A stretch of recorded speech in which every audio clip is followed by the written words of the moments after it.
The field. Every neighborhood has one. Grass, concrete, or dirt. The stage is the same. The rules, unwavering. And the goals, beautiful. It goes in! Improbable scenes! It's where the dream begins to achieve the ultimate victory. The underdogs have prevailed once again! One cup, open to all. There is a celebration in Orlando. Now, America's oldest soccer tournament is back. Oh, it's incredible! The field doesn't care if you're a pro or trying to be one. It only asks, how bad do you want it? It's unbelievable! The Lamar Hunt U.S. Open Cup.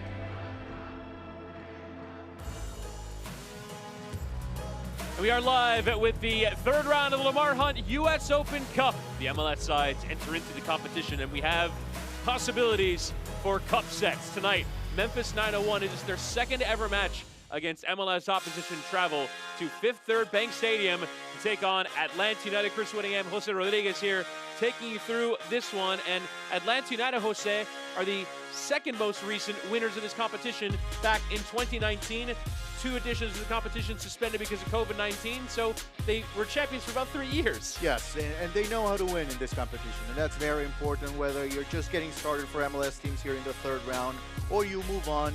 You know, it's the right balance. That's what they know how to do in this competition, and so far they have shown that they can do it. We'll see if they can have a good start here tonight. And off to a good start in the league, third in the table. Luis Araujo, our player to watch. He the only player the holdover from the weekend against Chicago. Well, it's a good idea to have Araujo in those starting lineup, don't you think? I mean, yeah, a quality player, huh? Right. He's the one dynamic attacker, scored in both of the Open Cup matches for Atlanta last year, including in their 3-2 defeat to Nashville that saw them out of the competition. Meanwhile, for Memphis 901, last year went out in the second round, and they made a meal of the second round again this year, eventually beating Knoxville in extra time. Well, it's a big game, of course, for Memphis, right? The opportunity for a USL Championship side to face an MLS team.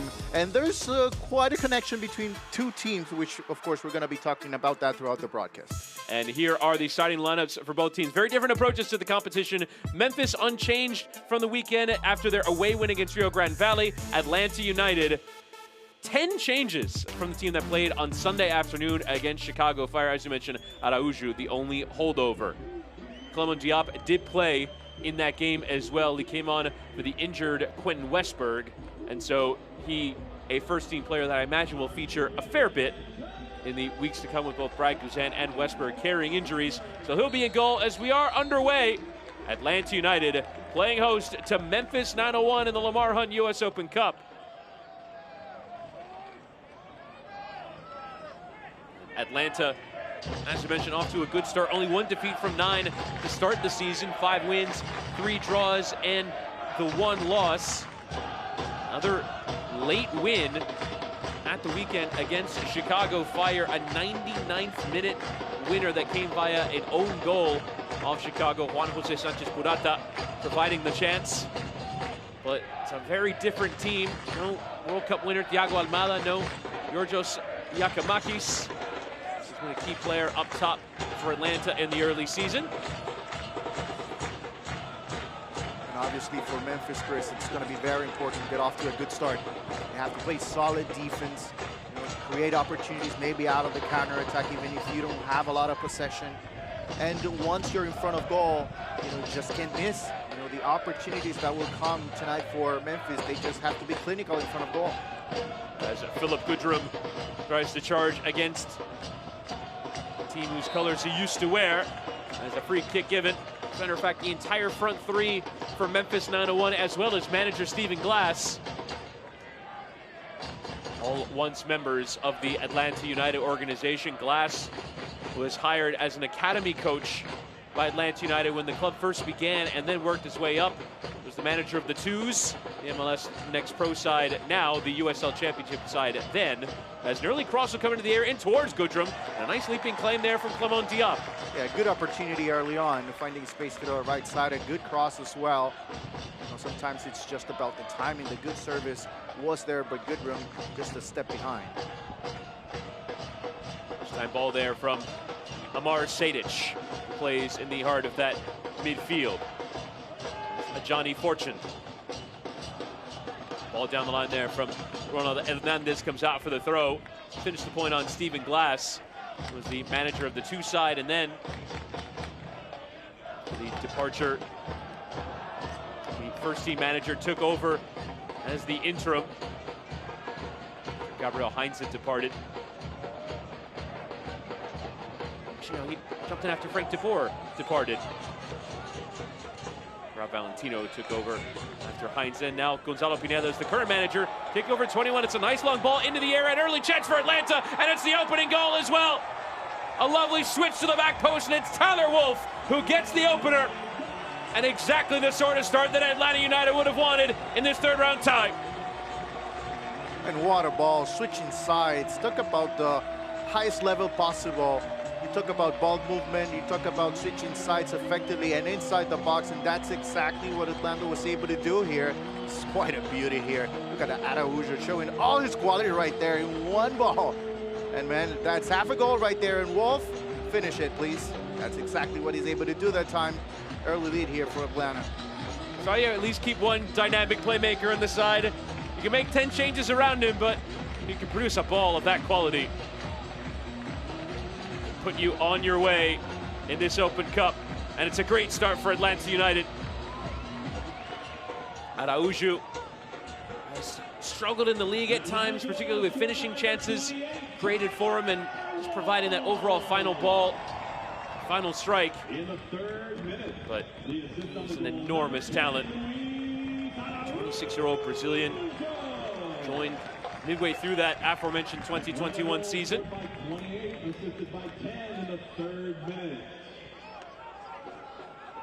Before Memphis could even get settled here, they find themselves behind. Won't want to be on the wrong end of a lopsided scoreline. Bill Hamid playing out from the back.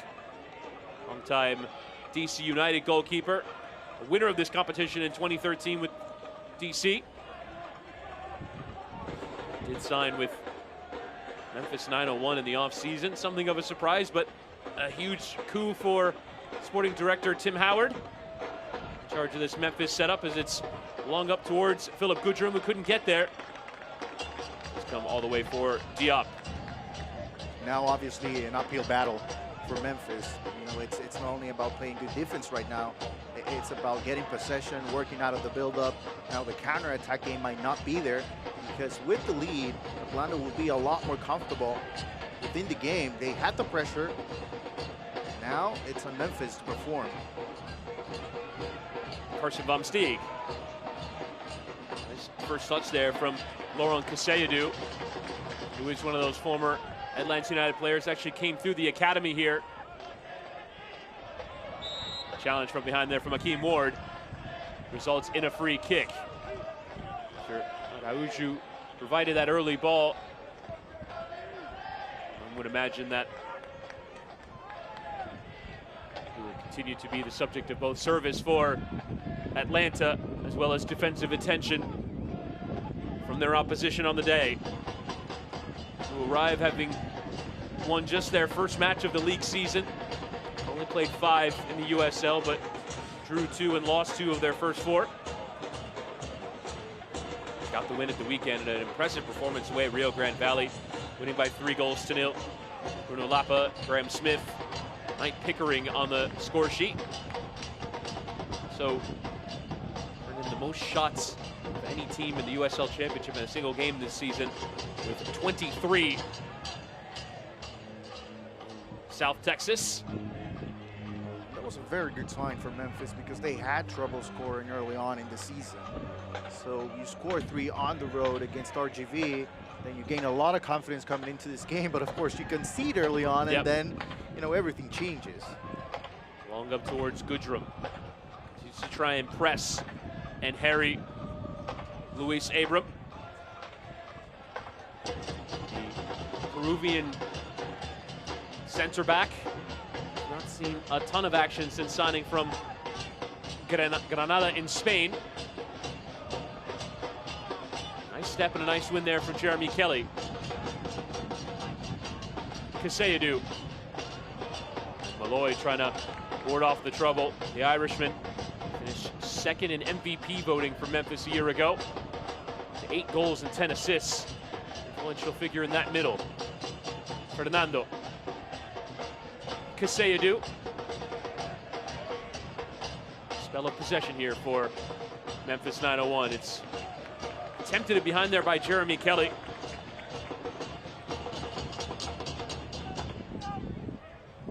Comes for Clement Diop. We'll keep you up to date on the other games in the Open Cup. Early goal for Loudoun United. They lead City Union by a goal to 0. Tommy Williamson, the goal for Loudoun. Miami FC leading the Miami Derby by a goal to 0. That goal coming in the 3rd minute. Over Inter Miami of Major League Soccer is Atlanta have the early lead here. Fernando using decent strength there to get beyond Sadic, who just felt like he had to put the challenge in and commit the foul. Well, here's an opportunity, of course, for Memphis. They just haven't been able to create as many opportunities with the ball. But a good run from Bruno Lap on the right side. He feels the contact, goes down immediately because he understands, Chris, set pieces are a big part of the game for Memphis here tonight. Luis Ibarra, beg your pardon, to put in that challenge. An early opportunity here from a free kick that potentially draw this game level and start to find their way in the game.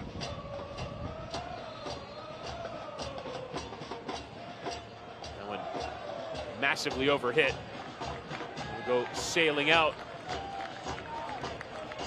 for the goal kick. Aaron Malloy's attempted service.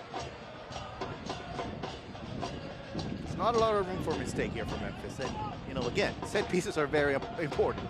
And once you get a lone chance in the first 10 minutes, you have to make sure you put a good ball in. Abraham. And young Noah Cobb, 17-year-old who's seen some action with Lance United too. He gets a start here for the first team. His attempted switch. Eventually won back by Memphis and a throw in. Seems like Memphis is starting to settle down a little bit. You just have to limit mistakes in the middle, not give the ball away. Just don't give Atlanta United another opportunity to get that second goal. Stay within the game. They don't have to panic. It's still very early on in the match.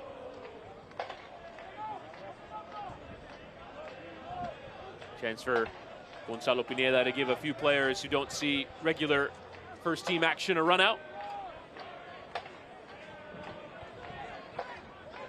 As perhaps a few players might impress as Tyler Wolf, the 20-year-old homegrown, is one with the early goal. Caleb Wiley back in the starting lineup.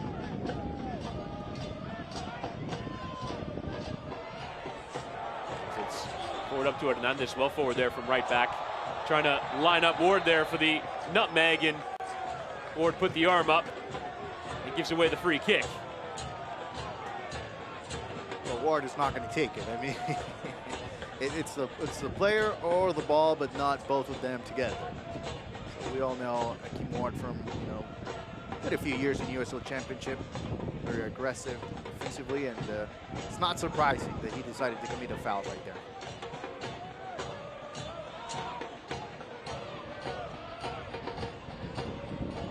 Plenty of rotation in that Atlanta midfield with Sadic and Fortune and Ibarra. Much more like a flat 3 than a 4-2-3-1, which you're accustomed to seeing from Atlanta. Yeah, and of course there's always a risk, right, when you make so many changes from one game to the other. But it seems like it's working just fine here for Atlanta. Araujo using the pace to get beyond Kelly, trying to shape it in towards Wiley, who's making the hard charging run forward. Araujo again. He'll have a go this time. Is Strike taking a deflection there off of Jeremy Kelly and out for the corner. Well, I think you just can tell by the way Araujo positions himself, I think it's pretty clear that he's at a higher level. He's making the difference right now in the middle of the field. Anytime he gets the ball, it seems like everybody around him is a little bit better. And that might have been what Gonzalo Pineda was after. Giving him a confidence-boosting sort of performance. Sejdic over to take the corner. Some room by the pitch side photographers as he'll loft it into the area. It's in towards Hamid. Graham Smith was high up there. Hamid didn't get to it. Chance there in the area, and still for Miguel Berry, who just couldn't apply the finish. Hamid bumped off it by a couple of his own defenders and nearly made to pay. Well, lack of communication. Twice in the same play for Memphis. Here's a better look. The ball that comes in, it should be an easy ball for the goalkeeper. The header that comes in, Hamid goes again for the ball. Fernando, no communication that time. But Atlanta just unable to finish. Memphis, they really dodged the bullet right there. It did come for Betty, who joins from DC United, the native of Barcelona.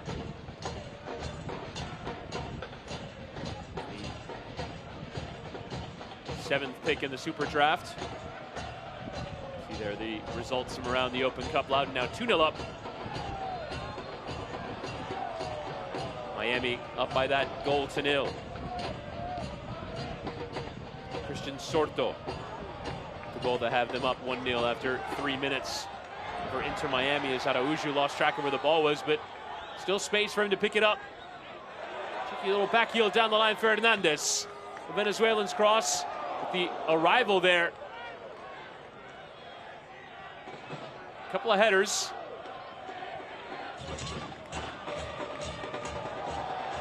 Shoulder into the back. Berry now trying to track the balance. This is a bit clumsy from Memphis playing out at the moment, but eventually settling here with Ward. Nice step there from Cobb. Challenge in on Sejdic. Comes for Wolf. The run with him, a fellow homegrown Wiley. Ibarra. Hernandez. Spotting Wiley. Hits the switch in towards him. Berry was tracking the header. But the header was won in the end by Graham Smith. Wiley. Fortune there to play the 1-2. Hernandez into a central midfield area. Normally the right back for this team. Atlanta enjoying a nice spell of possession here. In front and comfortable at the moment. That ball, not what was needed.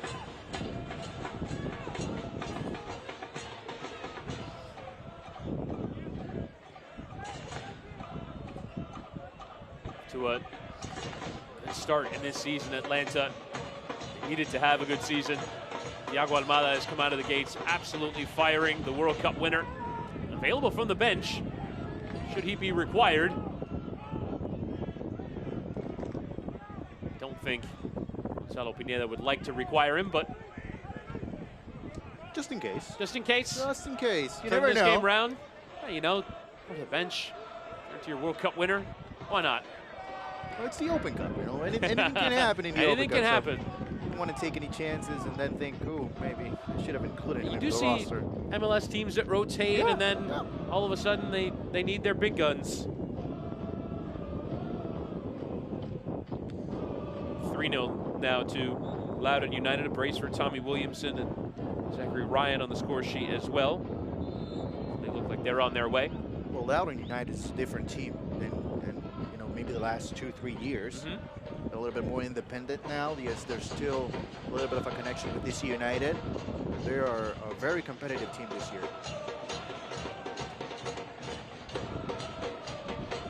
Smith with the challenge from behind. Memphis bringing back a fair bit of the core. A couple of good seasons in USL, albeit under different management. Ben Pierman going from Memphis to Charleston Battery.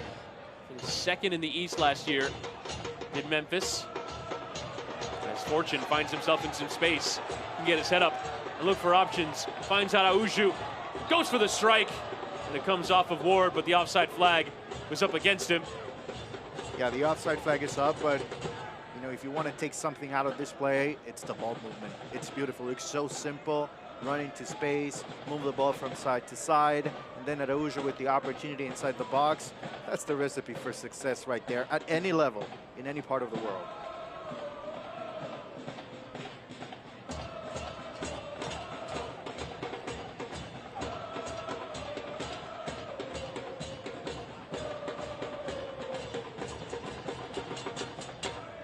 Hamid.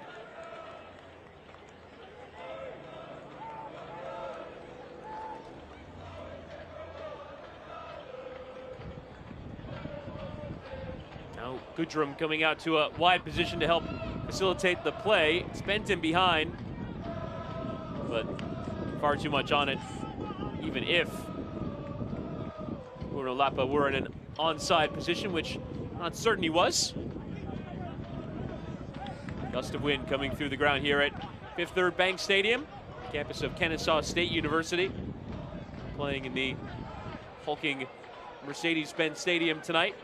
So it's very often an Open Cup and sometimes Champions League venue as well for Atlanta United. It's the home of their Atlanta United 2 side. A beautiful venue, and by the way, you know, they usually have success here. Yeah. I mean, talk about Open Cup, I think they're 5-0. And overall 8-0, so, you know, why not, right?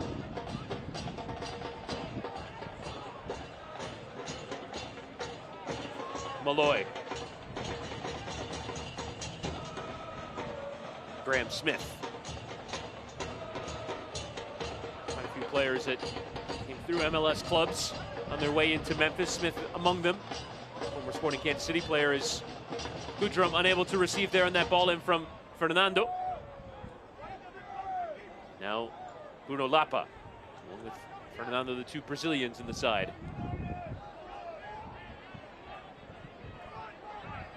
Bumsteeg.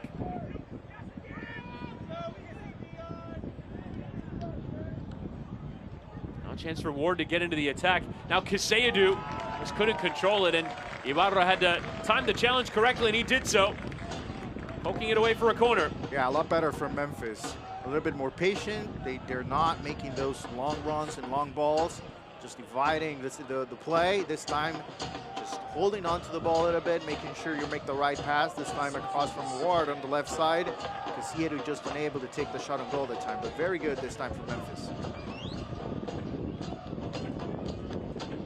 Corner whipped into the near post. Ward now. Aaron Malloy, a second bite at the apple. The header comes through. There's a chance there.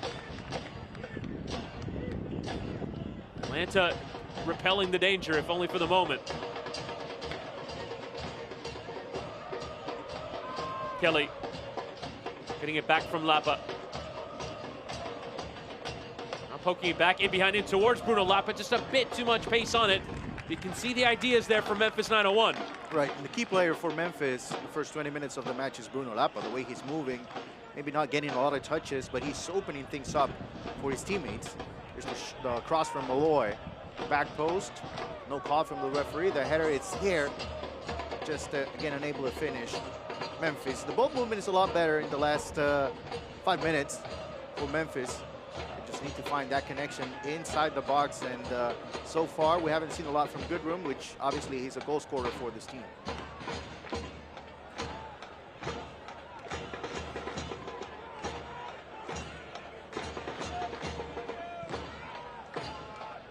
Memphis coming into USL Championship in 2019. As a result, missing 2 editions of the Open Cup. Their first edition, they won 2 rounds before going out against MLS opposition to Orlando City by 3-1 to beat Hartford Athletic and New York Red Bulls under 23. And then last year going out at the first hurdle against Chattanooga FC. No challenges in there, but here by Atlanta, and now Araujo in behind with a nice ball. Here's Wolf. Could go for two. Here's Wolf. Oh, he fluffed his lines at the final moment. Just slipping there on the turf and couldn't catch it just as Tyler Wolf was in for his brace. Well, almost the same combination. You know, it's a beautiful ball again from Araujo through the middle this time, not switching sides, but still not an easy ball to put through. Kelly gives the ball away in the middle here, just surrounded by midfielders from Atlanta. In a counter-attack situation this time, it's Araujo with the feed, but unfortunately for Wolf, as soon as he's ready to pull the trigger, just slips and falls. Another good chance for the home side. Wolf, the son of the Austin FC manager, Josh Wolf. Chance now. Went through the area there from Philip Goodrum. Free kick given there as Ibarra was caught. And now a yellow card also being shown to Jeremy Kelly. Well, an early yellow here for Kelly, and obviously he needs to be very careful. So take another look at the opportunity for Memphis. Goodrum, it's a good cross, but you know, it should be the other way around, right? It should be Casido on the left side, or Bruno Lapa or Fernando on the right side, and Goodrum finishing. That's where he can be successful, and he can be really, really good for this team. The second leading goal scorer in USL last year in the regular season with 21. And only Milan Ilaski of Orange County in USL in the Golden Boot race. Experience, not a good experience coming back from Memphis. Their first ever playoff match against Detroit City. Or going out to Tampa Bay Rowdies. Been one of the strong sides in USL Championship. It's a poor ball there. And distribution there from Abraham. And now Kelly spotting Fernando on this right side. Luis Fernando against his former club. It took a deflection on its way through, and Diop handles calmly down to his left. Well, it's a dangerous time right now for Atlanta because they have given Memphis the opportunity to believe that they can get back into this game, and they are careless with the ball at times in the middle, and that's exactly what happens here. It all ends up with a shot from Fernando and a good save, but if you're Atlanta, you have to be really careful at this point in the game. Not the early goal to play with some comfort, but don't get too comfortable at this stage.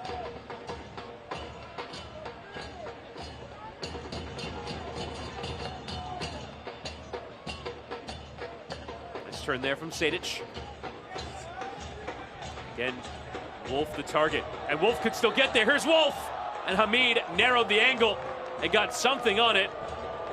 I believe the referee had given a free kick there against Tyler Wolf before it even got to Hamid. There's the long ball. No offside, but there's contact here, according to the referee. I don't see it, to be honest. Might be a handball after that, but regardless, Wolf having a good game here. Getting into the chances. Referee Alexander Zhelyuskov.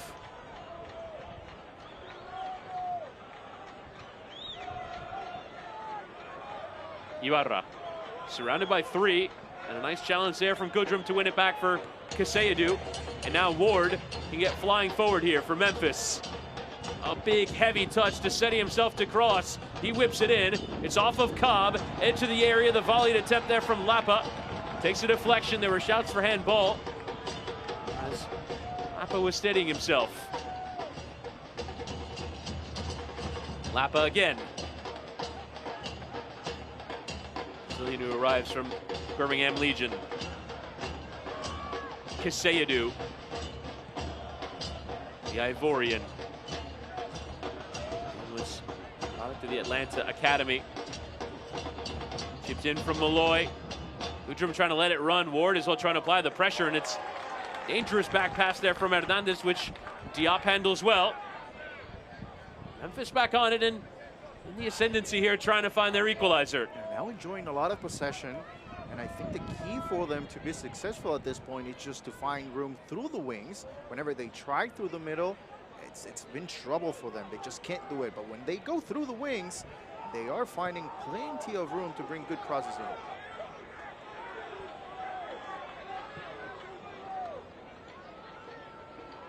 Hamid with a nice ball out to this right, and Reese Buckmaster can take down. A heavy challenge in there on Lapa. And Abraham is the culprit here, and I believe you will see further discipline. It'll be a yellow card shown to the Peruvian. Well, here's another look. I think he gets a touch on the ball maybe, but it seems like he was just too aggressive that time. And I think the right decision is made by the referee to show a yellow card, Chris, just because, you know, just a few minutes ago you showed a yellow card to Kelly for a similar foul.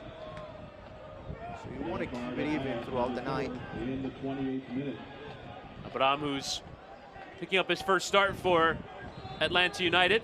He's made 4 substitute appearances in the league, albeit very brief cameos. He's only played 18 minutes.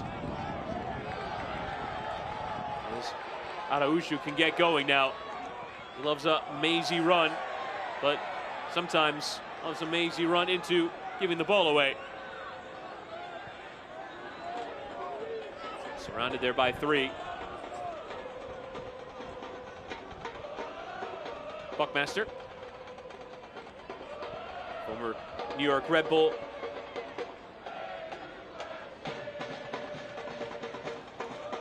His second stint with the club, initially on loan. Went to Indy 11, now back here with Memphis 901. Started every single game a year ago.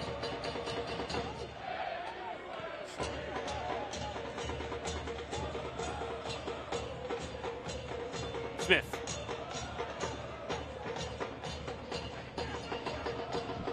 Long up towards Ward, who's well forward there, and he's won a free kick as Hakeem Ward. And Hernandez catching enough of him. He wasn't pleased there, and some medical treatment being waved on here. As Ward is grabbing at his face. Catch an elbow? Yeah, I think the referee pointed to his elbow. Here's a better look. It's a 50-50 ball right there. Yeah, there's an elbow. And honestly, maybe that should be a yellow card for Hernandez.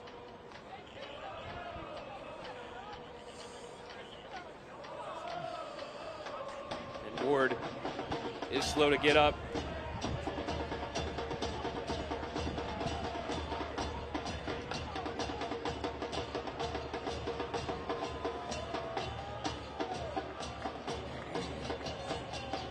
Now back to his feet.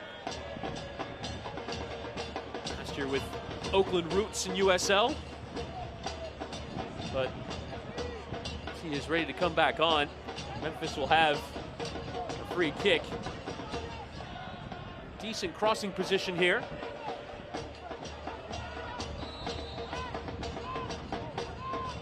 Whipped in there by Malloy. In towards that back post, and the chance was there for Goodrum. He just couldn't get enough on it to really threaten Diop. Well, it's a beautiful ball, but as well a very good read on Goodrum, because he knew exactly where the ball was going to fall. He missed the ball, but unfortunately, he's just unable to take the shot and goal. It's a good read, good stretch as well.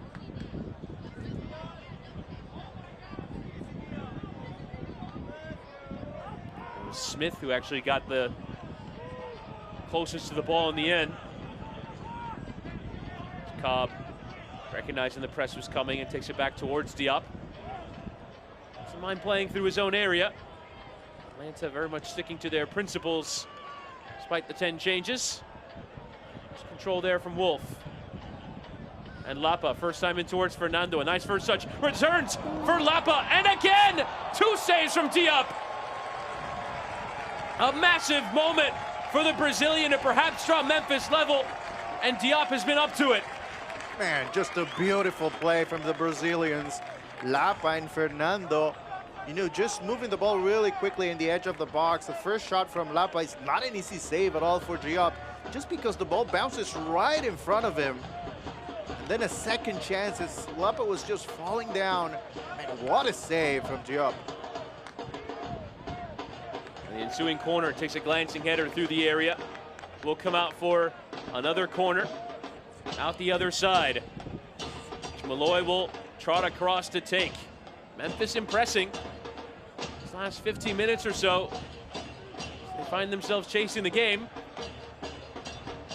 And it's not about deserving goals, but to be honest, I think they're doing a lot of good things right now for Memphis.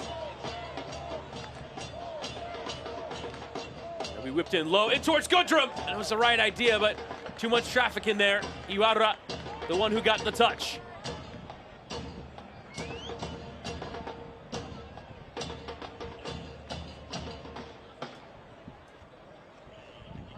Memphis have impressed here.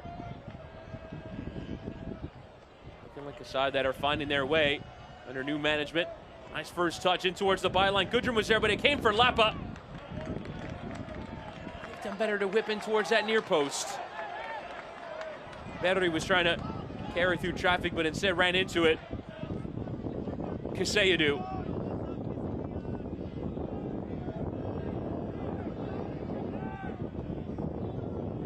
And again, whipped in towards that back post, just hanging in the air. Fernando could profit.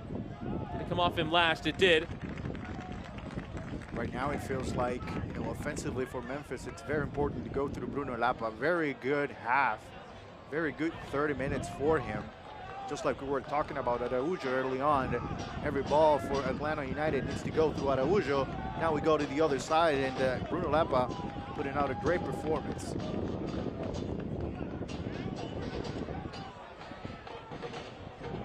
Two Brazilians have impressed so far. Fernando with for 4 goals and 5 assists a year ago in Memphis. So happens that Stephen Glass takes over, and as previous was with a bunch of his forward line.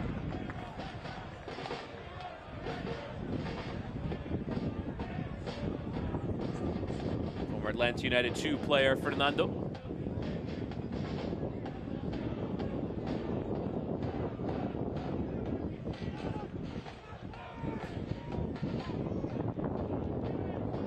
Windy, chilly night here in Georgia.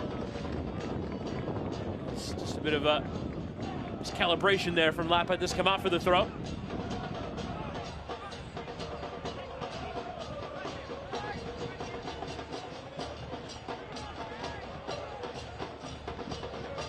will obviously be very important for Memphis to make a final push for the equalizer here in the last 10 minutes of the first half. You know, it's back-to-back games for the same starting 11. You can start thinking about, you know, the physicality of the game being a factor in the second half. So you might as well go for it here in the next 10 minutes. See if you can get back to it. Some concern here is Araujo, the player, down.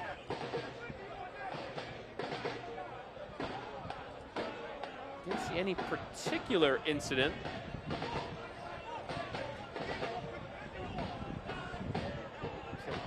Contest from the throw. Let's have a look.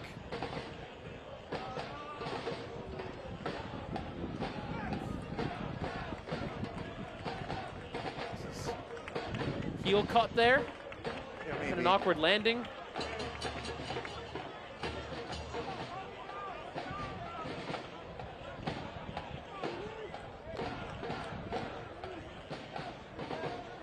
Gingerly getting on. Home player who started on Sunday afternoon and starts here today. Provided the assist for the game's first goal. Good record in this competition. Throw into Atlanta. Or rather throw into Memphis. But Fortune threw it quickly, and the appeals are for Fortune to get a yellow for time wasting, but referee just fine getting on with it.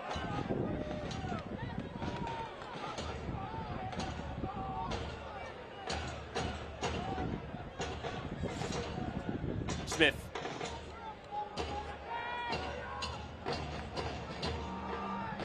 Header is one there. Kaseyadu trying to get there ahead of Hernandez from Malloy's header.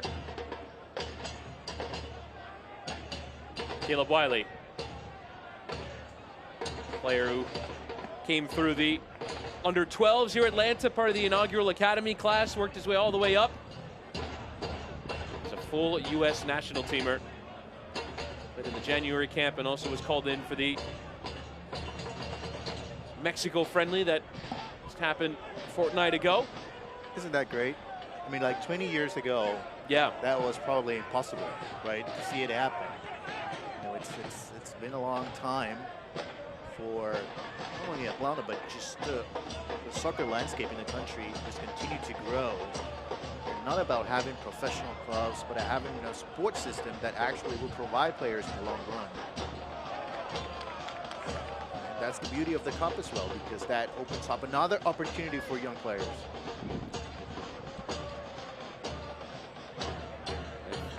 MLS clubs rotate players, then these aren't often the players we get to see. A couple of teenagers on the pitch tonight for Atlanta in Cobb and in Wiley. Kaseyadu barreling down on goal. The first time strike forces another save out of Diop. Bruno Lapa just continues to be denied by the Atlanta goalkeeper. A third time on a great move. Goodrum now trying to get the cross in. And it takes a deflection off of the corner, and Clement Diop has been up to the challenge tonight. Well, just beautiful on both sides, honestly. Fernando opens up to the left side. Kaseyadu again with plenty of room, brings the ball in. That's the way to go if you're Bruno Lapa. It's just a great performance from Diop, a great save once again. Player who now has been through a few stops in Major League Soccer, whipped into the penalty area. Header attempted there from Van Steeg, but comes away from goal. They're still from Wiley, but Ward can now go all the way back to Hamid. And opportunities will be there for Diop with the injuries for Atlanta United, the goalkeeper position. So this is a very good showing, and I'm sure Gonzalo Pineda will be happy about this.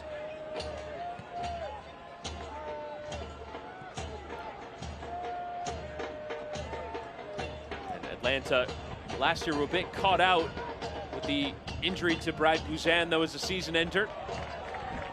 This year decided to beef up a bit more experience. Quentin Westberg, who had been a regular starter for Toronto over a few seasons, brought in as a backup, but he gets hurt straight away. Just as Guzan got hurt again. He'll be out for a couple months. He still had a third stringer with experience in Diop. Last year was with Inter Miami to start the year before moving to New England. Also been with Montreal and the Galaxy in his time in Major League Soccer. So free kick comes here for Memphis 901.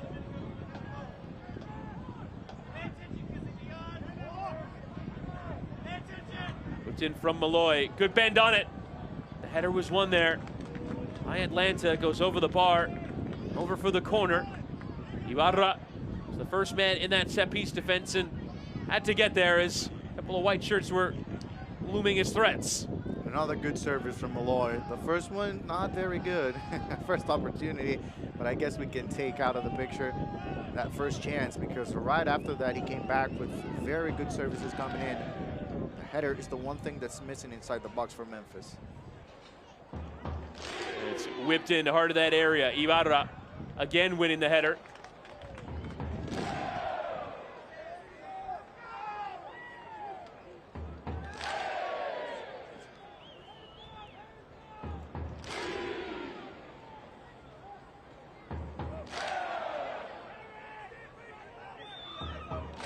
Van Steeg. Customary ATL chant for the supporters.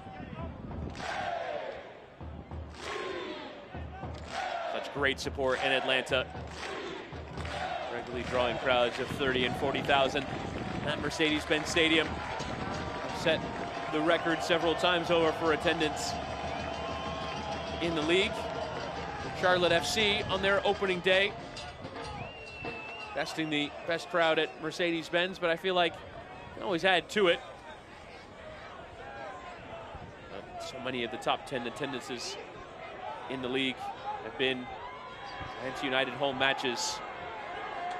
Come out on a Wednesday night, Kennesaw State to come support their Five Stripes here as well. Araujo now, first involvement since his minor knock. A couple of players. Let's see when he really gets going. He's surrounded by 2 and 3 players. Ibarra switch for Wiley.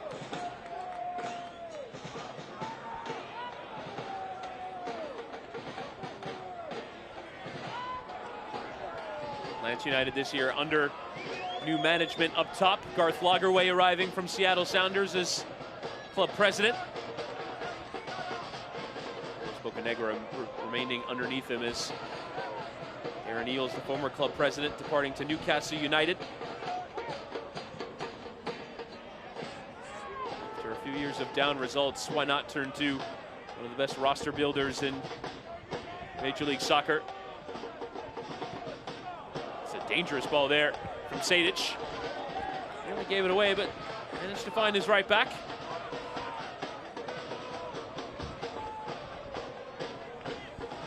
Big decisions potentially upcoming for the Atlanta hierarchy.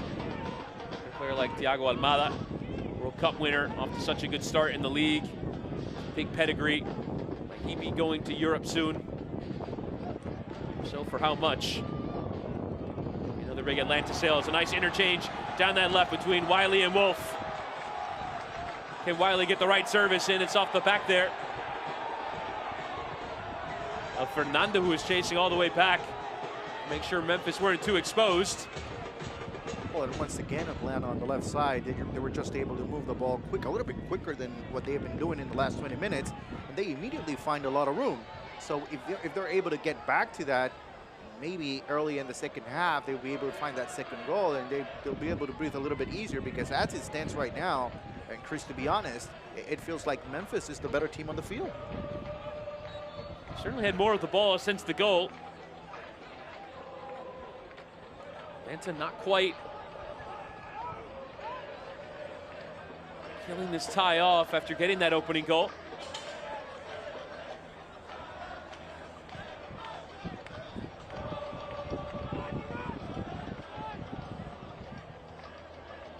Abraham.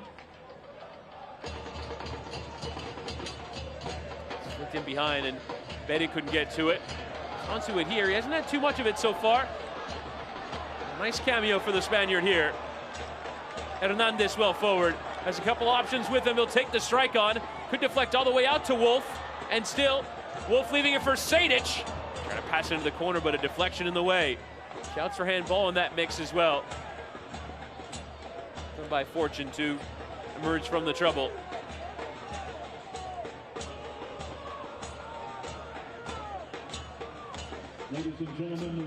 Short passes down that left is a minimum of 2 minutes added at the end of this first half. Fortune. Challenge came in, but it's going to be a throw to Atlanta. The source of some frustration of the Memphis players. Lapa leading the remonstrations.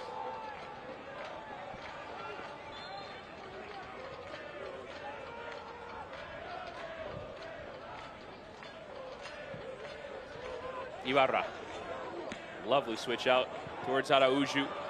Spotted the run in behind. Just couldn't get the right bend on that ball. Continues to be harried and eventually wins his side a free kick. Keem Ward getting a bit of a talking to there. Yeah, a little bit of a push towards the end of the play. Good call by the referee. Completely unnecessary for Keem Ward.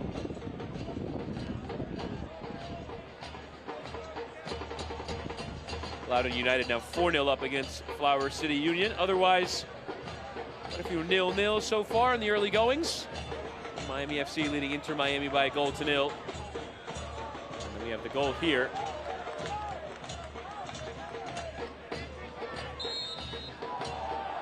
The free kick given.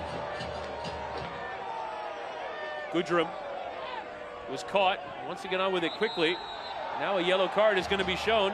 Goodrum knowing exactly what he was doing there. Face to face there with Araujo. And Araujo, for standing over the free kick, is going to earn the yellow card. There it is. And it feels like, you know, Goodrum was smart enough to put the ball in play right away. And Araujo should be a little bit more experienced than Goodrum. Memphis player who gets the best part of it here. And certainly the pro referees in MLS have been instructed to be a bit more strict about time-wasting measures, standing over free kicks and delaying restarts. Surprised that happens here in the Cup as well.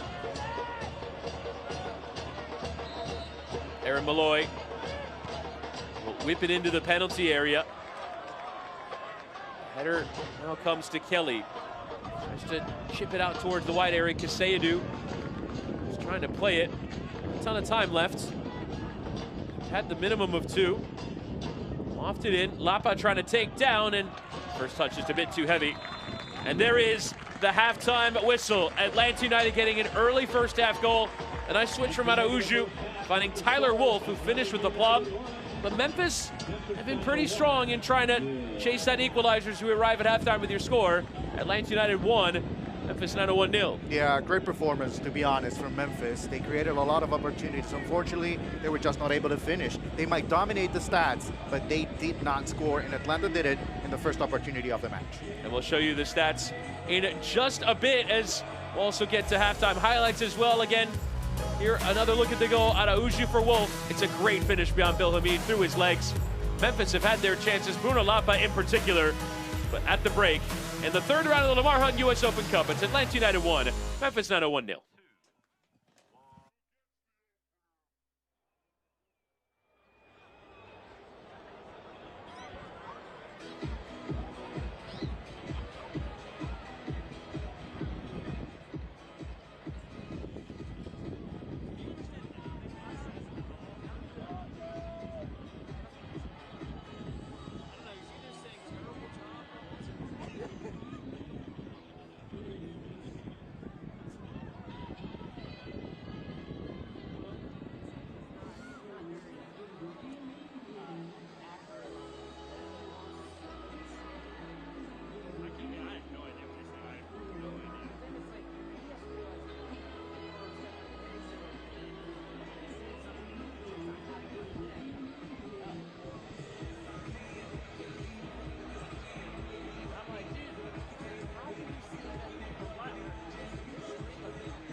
Let's go.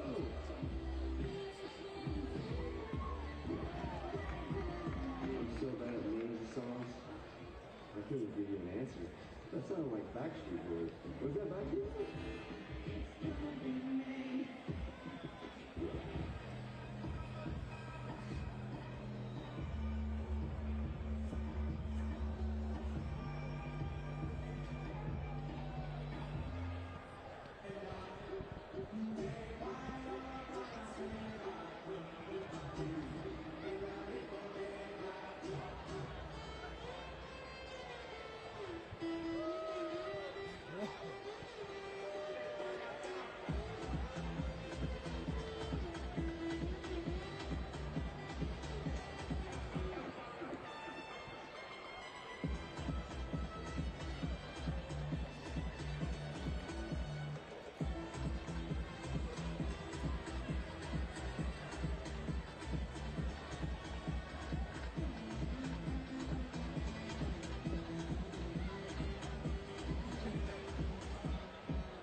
Atlanta United leading Memphis 9-1 by a goal to nil, but Memphis have certainly put in their challenge to try and get back into the game.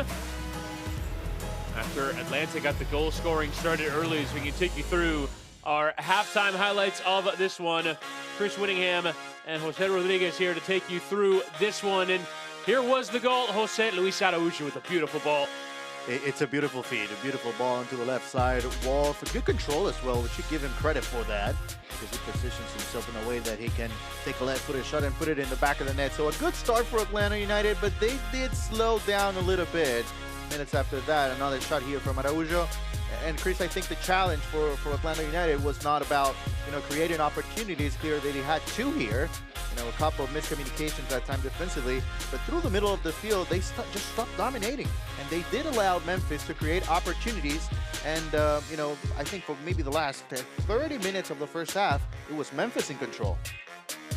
And here, a nice chance going forward for Wolf, but just tripped over himself at the vital moment. And here would probably be the best work here for Memphis. Kiseyadu finding Lapa. Yeah, beautiful feed from Lapa as well through the middle. Quick to the finish is Bruno Lapa, but Diop again, that's one of maybe 3 or 4 saves that pretty much kept Atlanta in the game. How about this? US Open Cup third round. Any cup sets right now? I don't think so, right? I think Inter Miami down to Miami FC is the only one. MLS losing to USL at this moment. Atlanta United 5-0 clear of Flower City Union here. The game's coming up later on tonight. To Colorado's Rapids in Northern Colorado. Hailstorm at 9 p.m. Late kickoff is Portland Timbers against Orange County SC. Be sure to check out the platforms of Bleacher Report, CBS Sports Golazo as well, airing some games as well. If you want to check out these big matches in the third round of the Lamar Hunt U.S. Cup, where the MLS sides come into the competition and face sides from USL and even leagues below that in certain cases. And only had one cup set so far. Yeah, Monterey. Monterey Bay winning at home against San Jose Earthquakes last night. First MLS side to go out of the competition is San Jose. 26 MLS sides entering at this stage of the competition. Of course, 3 Canadian sides playing the Canadian Championship. Memphis and their players mostly on the field already, and now the Atlanta players come onto the field to a hero's welcome from these supporters. And obviously, it's early on, but the motivation for this tournament, aside from winning the U.S. Open Cup, is obviously the opportunity to play in the CONCACAF Champions League, which of course, it's huge for teams like USL Championship, and we saw it last year with Sacramento coming so close to winning. So it's only the start of the tournament here for MLS teams, but it feels like year after year the competition gets tougher for them. And even for some of the MLS sides, think of Orlando City as their first trophy win, Right, yeah. their first time in the Champions League. Maybe your league season isn't going as well as you had hoped. You have this outlet of the cup. The Memphis goalkeeper Bill Hamid, when they won the Open Cup in 2013, DC United had a pretty poor regular season, but still won it anyway, as we're underway now with the second 45 minutes. See how Atlanta approach. Again, a largely rotational side. It's nodded from Berry in towards Araujo, who's trying to get to it ahead of Graham Smith, but one there by the Memphis center back, and throwing one by Akeem Ward. 10 changes from the team that played at the weekend against Chicago Fire. If you look at the bench, there's only really one first-team player that has yet to see action that's available, that being Machuk Chol, Sudanese forward. We thought would get a start tonight. He's been featuring in the league as a sub a fair bit, but sub tonight. Otherwise, first-team players and the short-term signee Vicente Reyes comes up from Atlanta too, and is the reserve goalkeeper tonight for Atlanta after Westberg picked up an injury last time out against Chicago Fire, and Brad Guzan for a little while with injury. So it's out for a throw to Memphis 901. For Memphis, you know, the confidence should be running high because I think they played a very good half. They created a lot of opportunities. So if you're Atlanta United, you need to find a way to stop that. And I think they should be aggressive. I would expect them to be aggressive early on here in the second half to maybe find that second goal and really get a hold of the match. Ball around the corner there from Kelly. Now work down this right for Luis Fernando. A couple of challenges have gone in, but we play on Lapa nearly there to meet the pullback. Wiley got it for Atlanta. Now Berry in towards Araujo. He's got Wolf running with him. Not Fortune running with him, but elects to turn back here. Hernandez. An important adjustment for Memphis defensively. Anytime Araujo comes close to the ball, it's two players immediately. You don't want to give him enough room. You did it once, and that's why you're down in the score. Berry.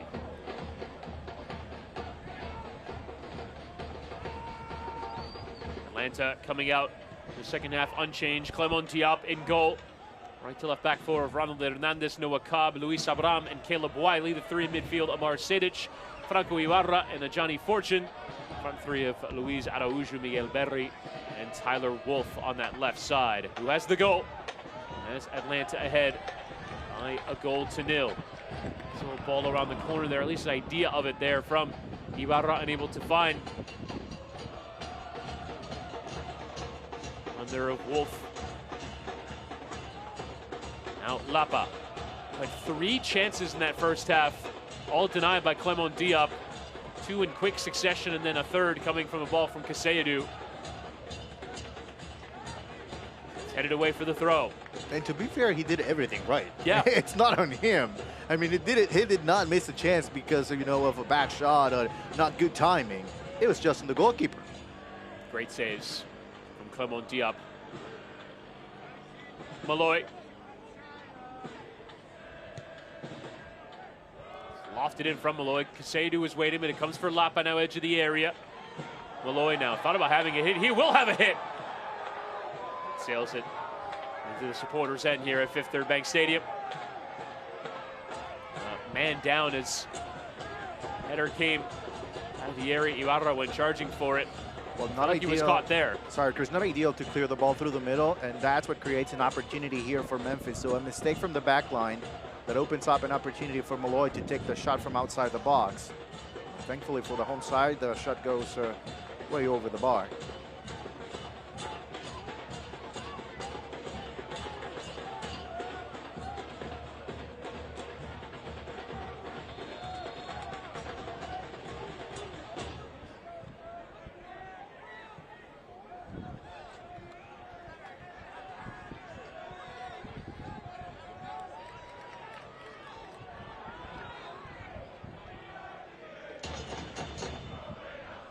Nice turn from Kelly.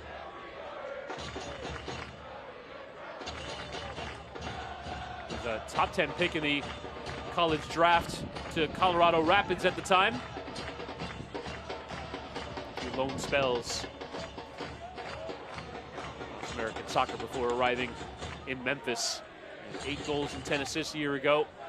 The USL Team of the Week 7 times. Outstanding performances. Memphis, a very good USL team the last 2 seasons, but change of manager, the results haven't been as good early season, but still a chance for this group of players to find their footing. Perhaps get some confidence from solid effort tonight.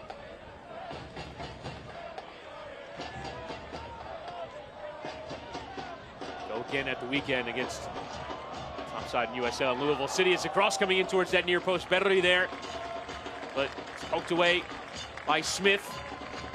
Out for a corner to Atlanta United. Yeah, so the home side getting back to basics, finding room through the wings this time. Just moving the ball a little bit faster. That's all they have to do through the middle. There's Wiley, opens up to the left. It looks very simple, and it is. Now, when the ball comes in, I think you have to give credit this time defensively to Von Steeg because he was first to the ball.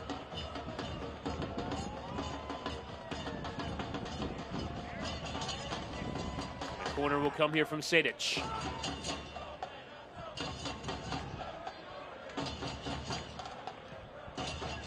Lofted towards the back stick. Thrown by Fernando, but Atlanta will keep it. It's an opportunity for them to find a second goal. Auju will try and bend it in. It's over the head there of Berry, who had stayed forward. Kaseyadu there first. Laurent Kaseyadu, part of that front 3. Atlanta will try and press here, but possession through Buckmaster. Down the line, but out of play. Set the Memphis team for you. Bill Hamid is in goal. Right to left back 4 of Buckmaster, Graham Smith, Carson Von Steeg, and Akeem Ward. 3 in the middle. Aaron Malloy, Jeremy Kelly, and Bruno Lapa.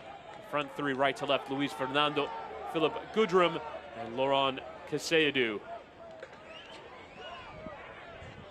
Which is very much the first choice team for Stephen Glass.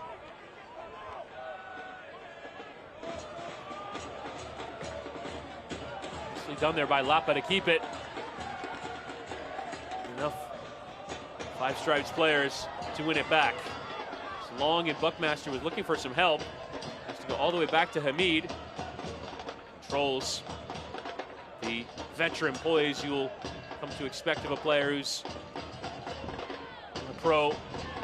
Over 200 starts in MLS. Goalkeeper of the year in MLS with DC United.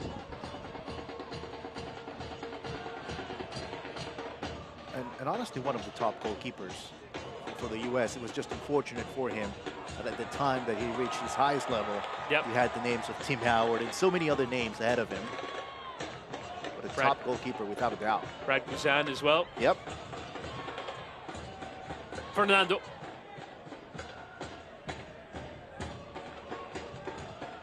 Kelly in towards that back post. It's overcooked. Hamid, though, was still part of a couple of sides that won the Gold Cup. 2015 and 2019. He's kind of been in that picture to be third choice. The U.S. men's national team has 8 senior caps to his name. Eventually moved to Europe and played for Midtjylland. Returning back to D.C. Done there in good strength as well from Wolf. Shown soft first touch. That was a late decision there from referee Alexander Zhelyuskov. In the end, giving a free kick, but Wolf took 4 or 5 touches after emerging from that 50-50. Perhaps getting some consult from the 4th official. Yeah, I think he got a lot of help that time from the 4th official. He had the play right in front of him. Valentino just having a word. You know, there are times where the assistant referees end up making the call. This time it's the 4th official, a little bit unusual. But if it's the right call, I think it's okay. Right. It's a different vantage point.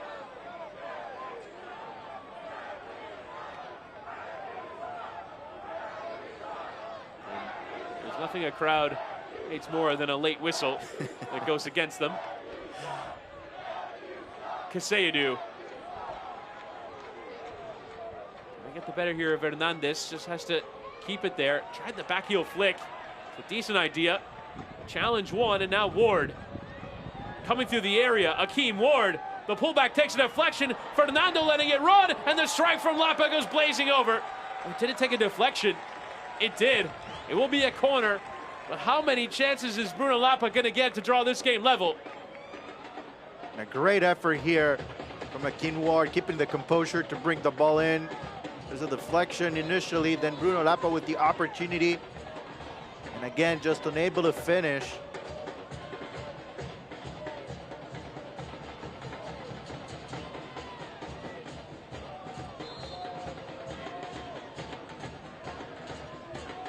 Here's Malloy's corner into the near post. Straightforward header away.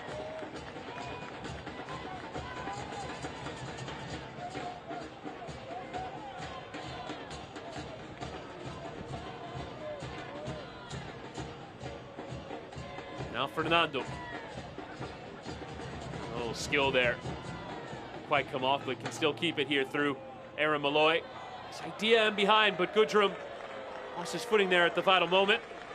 Yeah, you're absolutely right. It's a great idea because Bruno Lapa was making the run already through the middle, and if Goodrum is able to take a touch in that ball, he has an opportunity to take a shot on goal and as well to feed through the middle Bruno Lapa. So the setup was there. Unfortunately for Memphis, just a little bit too strong for Malloy.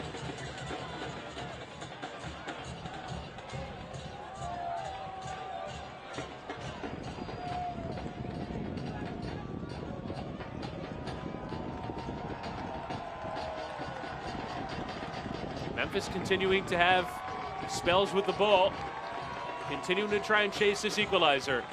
Buckmaster forward.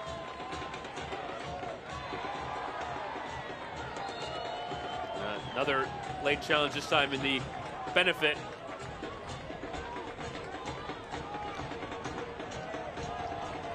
Of Atlanta United, so not as much derision as that earlier decision.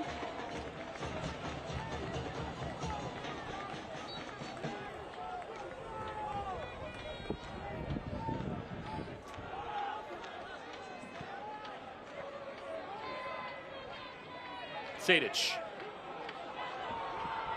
We have news of a goal, a late one at TQL Stadium. FC Cincinnati finally scoring against Louisville City. The 85th minute. That MLS versus USL match was 0-0 for a long time. DC United also on the board. Penalty from Yamil Assad. They lead Richmond Kickers by a goal to 0.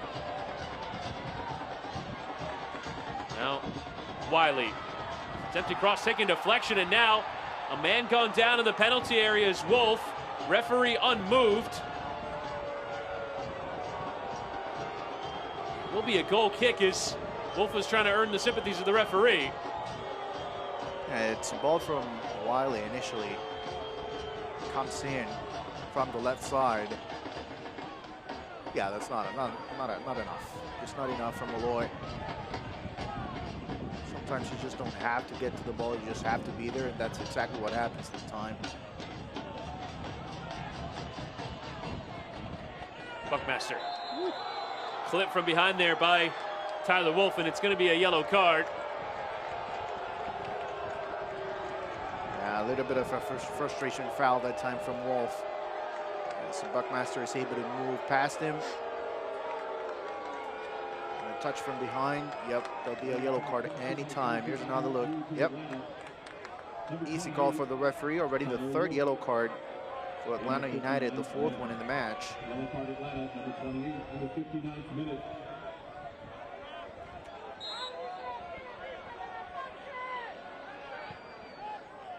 And a double change being readied as Brooks Lennon and Andrew Gutman will come on momentarily for the Five Stripes.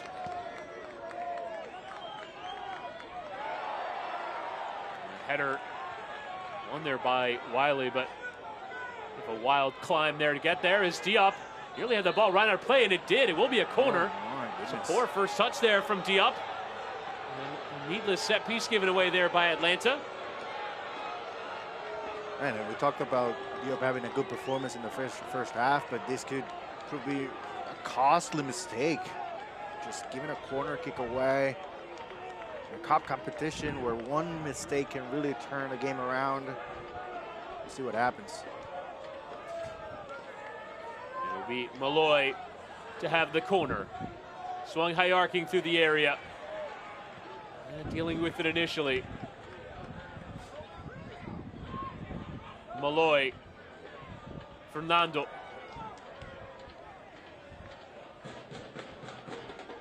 The Irishman again, he's had quite a few chances to put services in. He's at least won his side a throw. He looked up against it. And now the referee is going to allow the changes to happen. And it's Lennon and Gutman on for Wiley and Araujo. A pair of players who are regulars in this Atlanta team.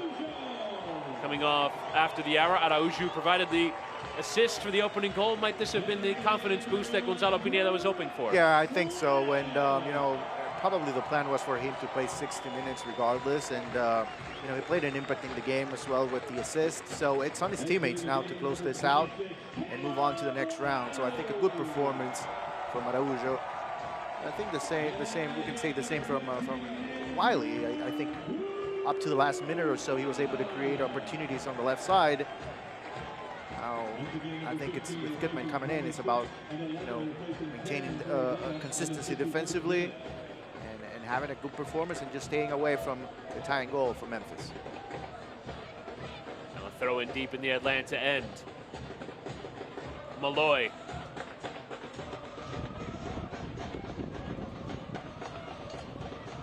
Bob Steeg. Trying to find players still forward, but didn't quite come off.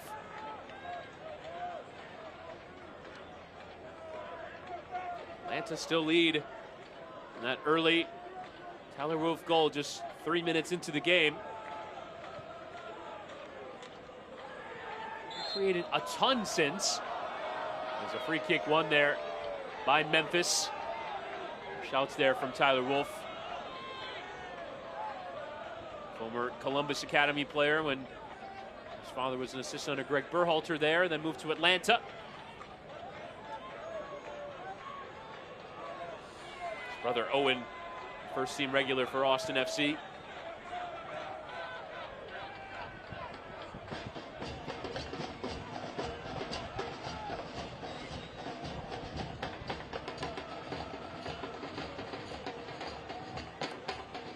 Controlled there by Ward.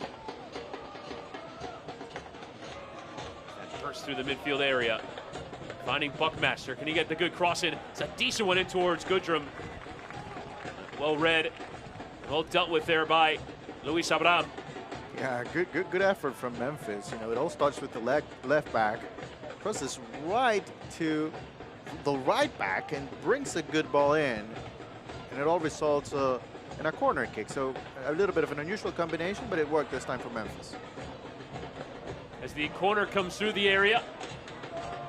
But again, Atlanta have largely been up to the challenge on these set pieces. Winning that first ball. Well, it feels like the question right now for Memphis is, can you get to a higher level than what you showed in the first half? And is it possible to do it over the 60th minute mark when you have been playing back-to-back away matches? Low service in towards Caseyadu, again dealt with, this time by Hernandez on the weak side of the play. Shove through the back there is Berry going down. Appeals there from Wolf for a yellow card towards Smith, but referee keeps it in his chest pocket.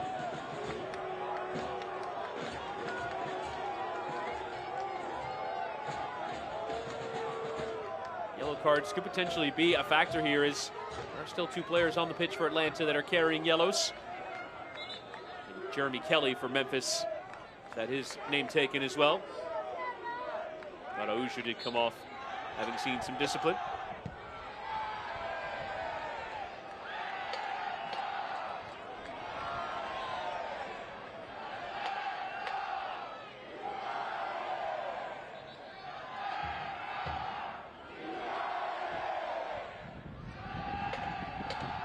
The 17's out here at Fifth Third Bank Stadium.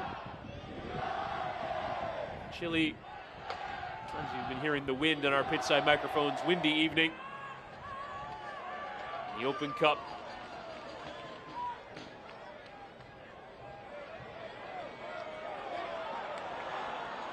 Almost couldn't have been an uninteresting draw in this particular side of the bracket. Memphis either playing Atlanta with so much connections between the two sides at managerial and player level, or a local derby with Nashville SC. We're still yet to see so far in the Open Cup.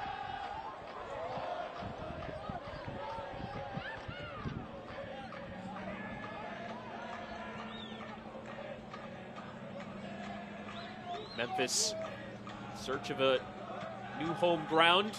Whole stadiums project going through the legislatures in Memphis and in Tennessee. Potentially see them get a soccer-specific stadium. As Buckmaster, awkward tangle of legs there with Tyler Wolff. Will be a free kick. Another late call that time from the referee. Almost an impossible angle. I would suggest there's a little bit of help as well from the fourth official once again. But it seems like Memphis is starting to slow down a little bit. Yep. Potentially use some reinforcements from the bench. Yeah, I think this is probably the time. We're getting close to that time, and you know, Dylan Borshak could be a good option for Glass. But we'll see. You know, I think there's a lot of trust within this group. Borzak, who did score against Knoxville in the second round. 2-1 victory to progress to this stage. Fernando clips into the area. Glances to Kaseadu. Just couldn't catch it cleanly on his left foot. Opened up there. The Ivorian there for the moment. Just couldn't catch it. Yeah, similar opportunity a few minutes ago for Bruno Lapa. You know, for Memphis, they just haven't been able to take that shot.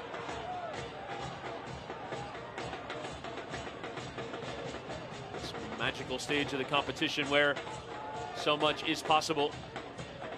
And Memphis draw something back as another cross coming in. Goodrum again the target on the volley, Malloy, and it came through and it forced Diop to go down and make the save. Well, no surprise that Malloy takes that shot. You know, we've seen the quality that he brings from set pieces. He'll probably take this corner kick in a few seconds, but you know, and again, it's clearing the ball through the middle. That's always trouble, and it almost works this time for Memphis. Might catch a deflection on its way through, as again, service delivered. Vom Steeg trying to get something on it and keep it, but Atlanta able to clear it off of Vom Steeg and out for the throw. And Atlanta gets some control in this game. They haven't had a ton of it in this second half. Looks like another double change coming.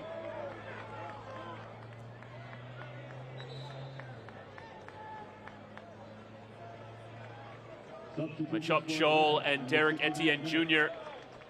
making way here. Sadic and Berry are the ones who make way. Full-time result in Cincinnati. FC Cincinnati have beaten Louisville City by 1-0. Still scoreless between Columbus and Indy 11. Houston lead through Brooklyn Reigns away from home against Tampa Bay Rowdies. A little more than an hour gone. And Chicago Fire lead Chicago House by 2-0. Kendall Burks and Kacper Shabilko, the goals there. Once again, number 18 replacing 13, and number 30 replacing 19 for Atlanta. Gonzalo Pineda expecting Memphis to push numbers forward and bring Etienne in and Choi. You know, that opens up as well the opportunity of the counterattack. As it comes for Etienne here. Apologize for the technical difficulties. There is the chance coming for Chol. And cleared away. Etienne.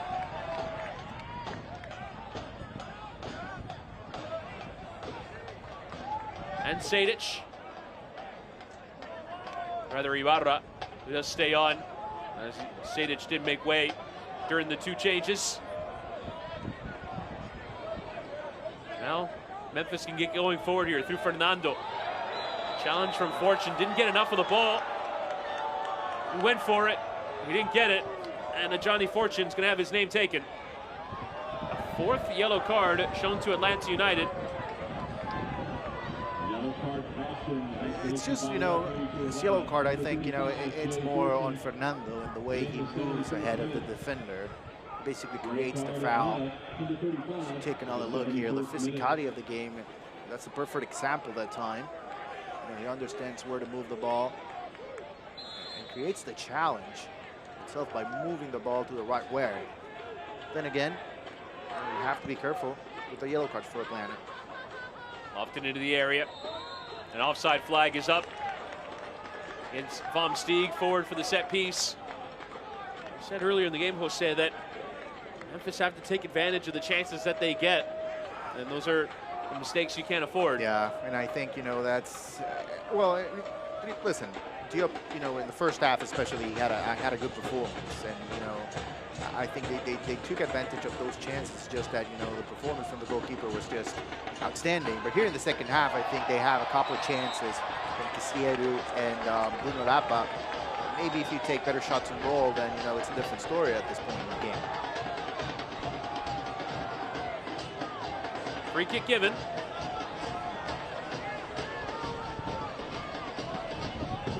Now what might Brooks Lennon be able to do with this? And Gutman, Etienne, and Scholl have not been involved a great deal.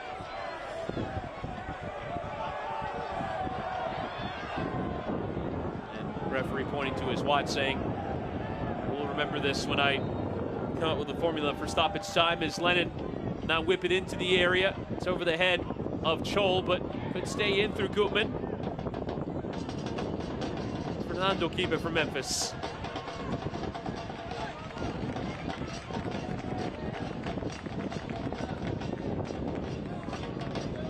Will be a throw to Memphis 901. Are running out of time here to find this equalizer, but have stayed in touching distance and kept it at 1-0. Casiedu and Ward.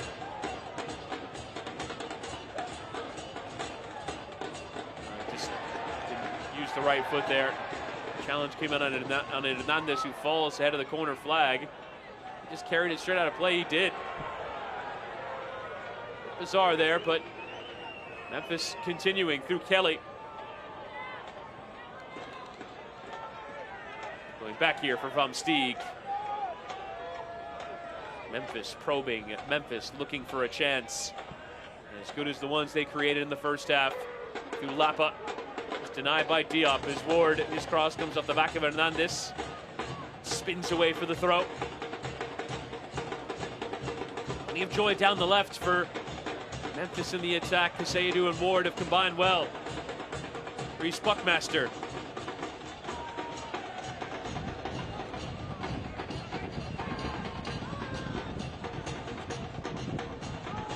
It's the second ever MLS opponent for Memphis 901. It's their 5th year as a club. Get to this stage of the competition a year ago, losing in the second round, and then missed out on 2 editions of the Cup due to COVID. As Gutman put in the sliding challenge, feeling amongst the Memphis camp like there was a foul, but referee determining that they got enough of the ball. And there, Memphis feeling like they got ball to come off an Atlanta player last. It should be a throw their way. Look at the challenge. Well, even if there's a foul, I believe it's outside the box. I don't think there's a lot there.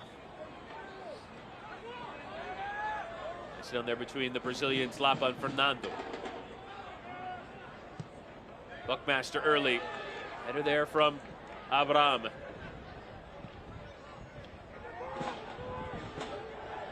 Ward unable to find the right angle in that ball into Casiedu. Much of the game has come to Ward on that left side, and hasn't hasn't been able to find the right route in behind. Atlanta are really struggling keeping the ball going forward. And I think they're feeling the absence of Araujo. You know, since Araujo came off, it's not the same in the middle. And you know, it feels like this is on Memphis. If they can, you know, take it to the next step, the next level, they might be able to find the equalizer.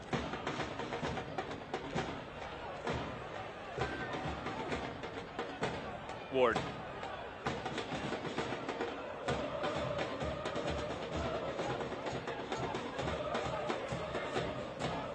And Kelly.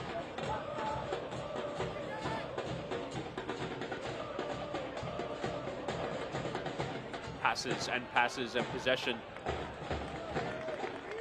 More dangerous with it in the first half.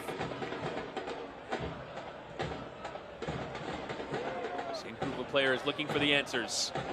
No changes made by Stephen Glass as yet. Atlanta have made 4, and now could be a break on here as Lennon has stayed forward, and Lennon has a chance to run at this defense, but he's quickly running out of options, and he's giving it away. Yeah, that's a 2-on-4 situation. You know, at that point, you just have to hold on to the ball. Fernando, edge of the area, and draws the attention of 2, tries to help it on. That's the definition of tired legs. Yep. Time for Fernando, right? I think it's pretty evident at this point. But, you know, those are quality players. You leave on the field because you believe if there's one more chance, they'll put it in the back of the net. They are in rhythm. So sometimes coaching staff, they decide to take the chance on a player that they believe in. Looks like that's the case here tonight for Memphis. Now Chol. Is there space on the break here? I feel like it's been there in the second half, but Atlanta have been thus far unable to find it. Etienne now to run at Buckmaster. It's on to his right, switches out towards Lennon, pulls it back. Johnny Fortune curling it towards that top corner. Just put it high and wide of target. Yeah, that's a lot better from Atlanta. You know, it's a good cross from Etienne initially on the left side. There's no rush to finish the play, which is good because there was no angle on taking the shot from Lennon. Keeps the ball alive. Shot from Shoy just goes over the bar. There's a player we were just talking about, Chris. Borsak comes on for Kaseyadu. Similar characteristics, of course, for Borsak. He's going to be very aggressive on the left side. But a lot of pace, good in the 1v1. Fernando remains on the field, and the formation will remain the same for Memphis.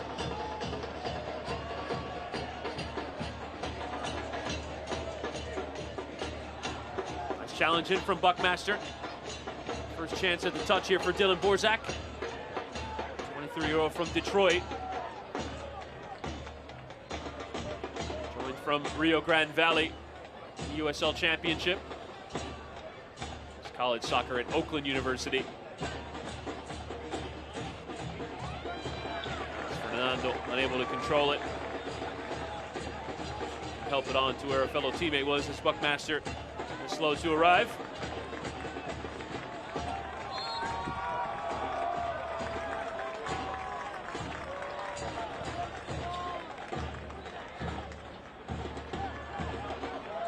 Now Chol looking through a few and found Etienne in plenty of space.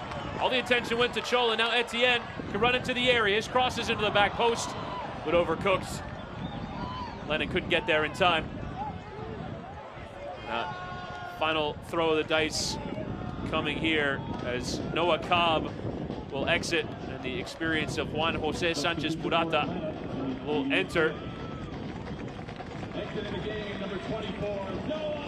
And Cobb, 17-year-old, hardly have faulted him for his performance. Yeah, I would say it's a good performance for him tonight. Plenty of crosses, never caught off guard. Just, you know, it's an opportunity, obviously, for him, a youngster in Open Cup, but you have to take on that challenge against a team of experienced players at the top. So good performance, step forward for him here tonight. In his second first-team start with Atlanta United, started during the international break. A 6-1 defeat for Atlanta to Columbus Crew. So keeping a clean sheet through 80 minutes. A significant improvement on his first-team experience. But at 17, he's already got 41 experiences with Atlanta United too. These clubs are meant to offer. As Chol was fouled. Just enough. Been caught there by Graham Smith.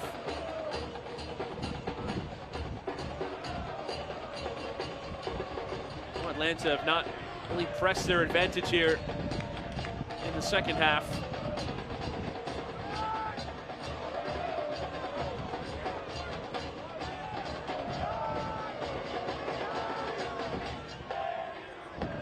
We'll get a chance here from a set piece.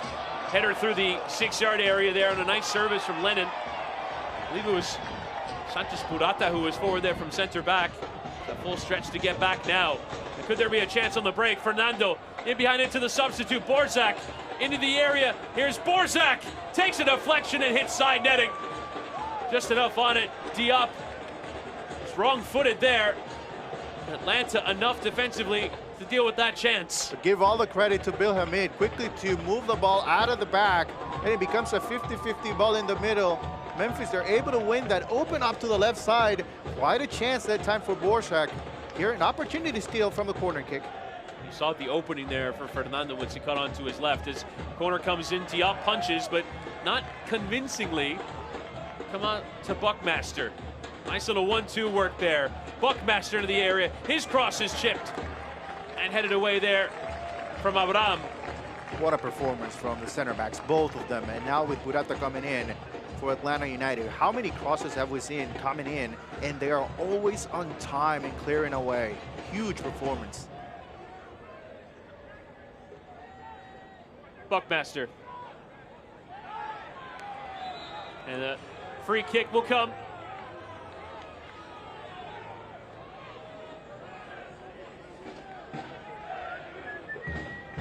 Those are the fouls that you try to stay away, especially in the last 10 minutes of a cup game. They had numbers right there, 2v1. Malloy to take. Whipped in towards that far post. Away from Machuk Chol.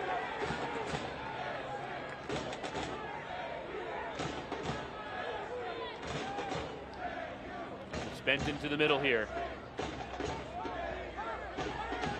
Malloy. So many crosses and so many corners tonight.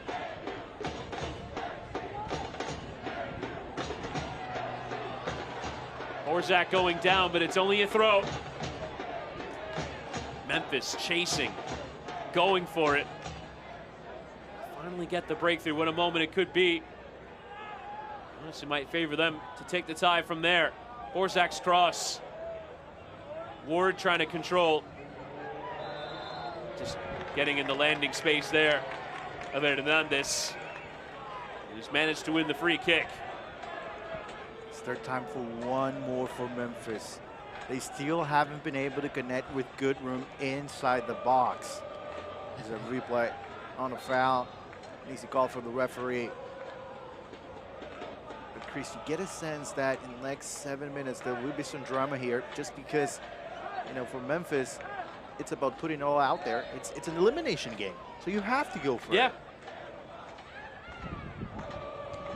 And Memphis have done a reasonable job of keeping a foundation behind their attacks just to make sure they don't get hit on the break. But at this point, gotta throw everything at it. It's bent in behind, and it looks to be onside. Lapa is in. Lapa beyond Diop. Oh, the offside flag came up. You don't see the referees holding their powder with no VAR. So straight away, the flag came up. It looked like Lapa timed his run well.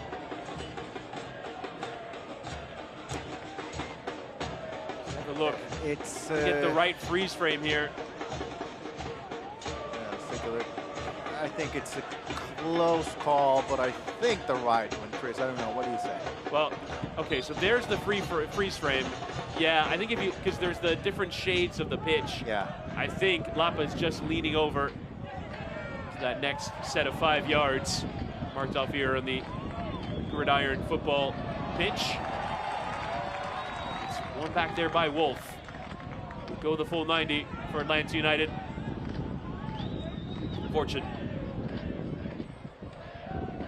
Lennon trying to make the run in behind Ward, but not the right ball there from Hernandez.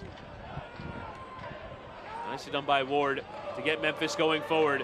And Lapa further still into Borzak, has 2 runners with him. Borzak in towards Goodrum. Diop off his line there to deal with it. Into the air, and Kelly didn't catch it. He had plenty of the goal to aim for. Just couldn't hit target, but Diop another huge save. Well, after the first 10 minutes of the match, it's been all Memphis. They have been able to create so many opportunities. But Chris, it's about putting the ball in the back of the net. Yes, this could be a moral victory because they play at a high level against Atlanta United, an MLS team. But you have to score. You have been able to create so many chances. Look at that shot right there, wide open, but just unable to finish. Wow.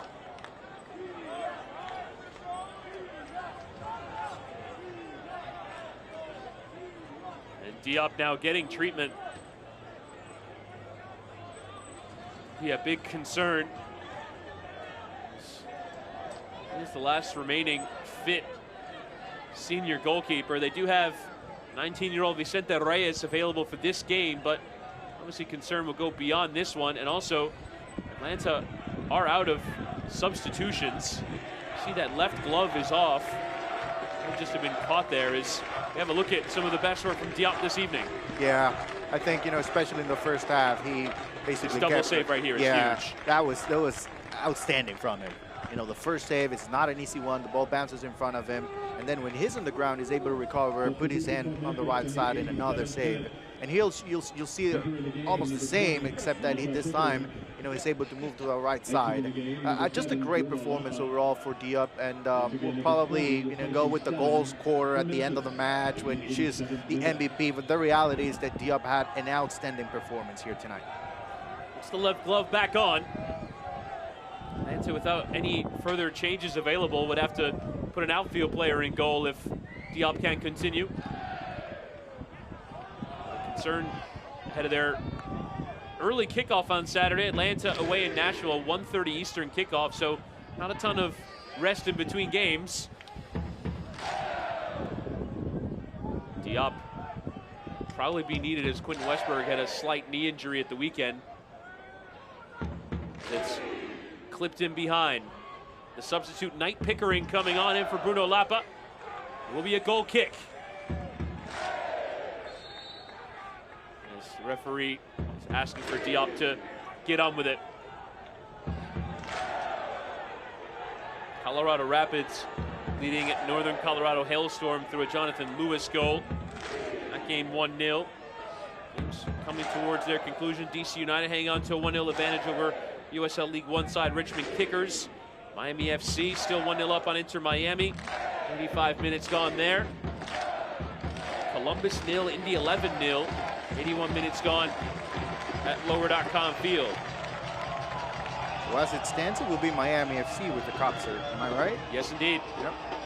Represent the only one in the current score lines. Lofted forward. Getting there is Knight Pickering, the substitute. Pickering going for the curler. Got the right bend on it, but started it too far wide of the post. Yeah, not an easy shot for Pickering that time. Maybe the right thing to do. The connection right there with Goodman was just not there. Good coverage that time defensively from Atlanta. Unfortunately, the shot goes wide. As we were saying, Columbus still 0-0 with Indy 11. They just got a goal. Go ahead by a goal to 0 against the USL Championship side. We are told there'll be a minimum of 6 minutes added. The conclusion of the 90. Free kick to Memphis.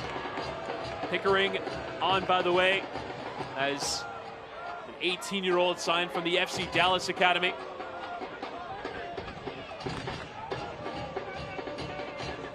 There from Malloy. Trying to get there is Pickering. Picked up by Kelly. Crossing towards that back post. Borzak arriving, nodding through the area. Pickering back from Malloy.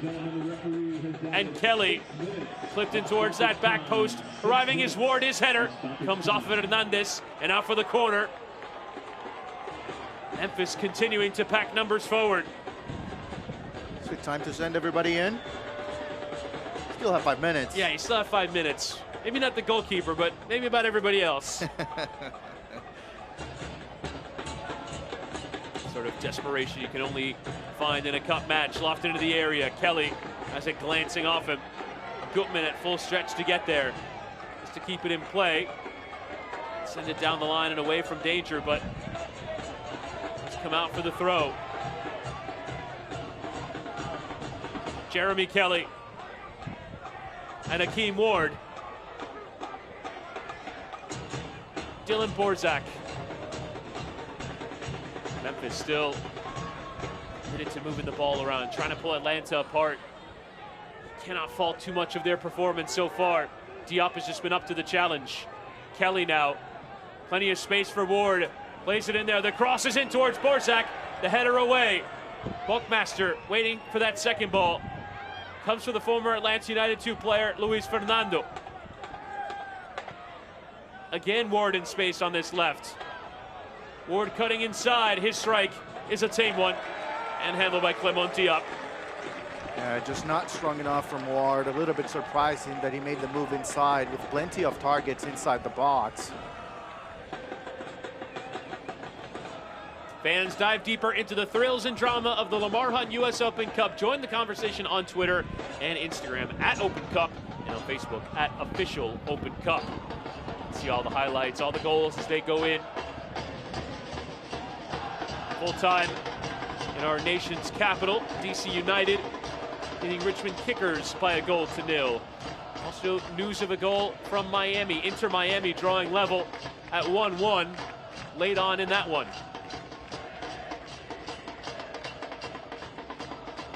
Kelly. And a free kick given there as it went to Graham Smith. I think some frustration there from Hamid that it just give advantage. Play slowing down. As we told you, 6 minutes added on. That a little more than 2 of them. Malloy. And Buckmaster.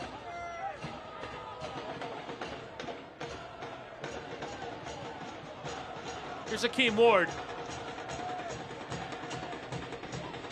Out for Borzak.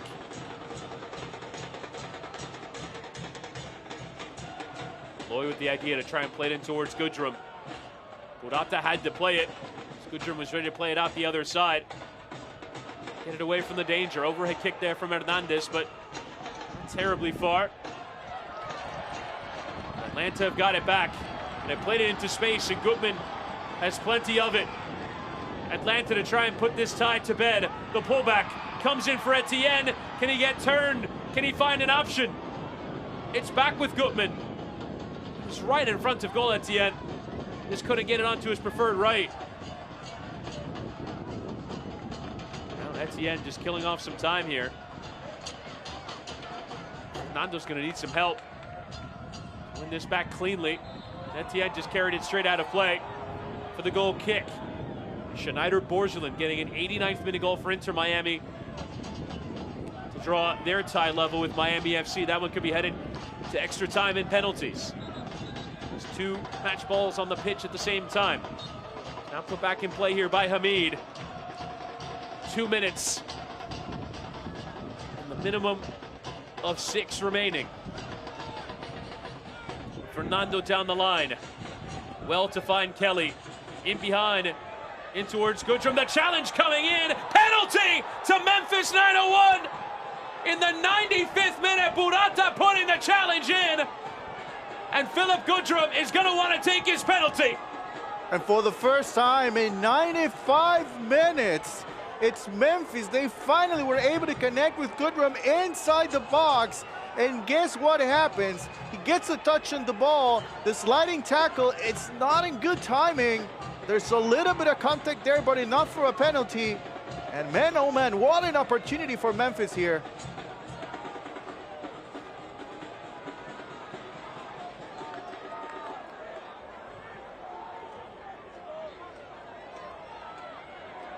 And now, see a fresh patch of grass over that penalty spot. And what a big moment here for Philip Goodrum, who was USL's second leading goal scorer a year ago, hitting for 21 in the league. And now has a chance to send this tie to extra time. Can Clement Diop produce a heroic save? Yet again, he's produced 4 or 5 on the night. One more save and Atlanta are there. Otherwise, got a free sucker here in Atlanta. Here's Philip Goodrum against his former club, and he puts it in the bottom corner. A massive late equalizer. Memphis 901 are still alive in the Open Cup.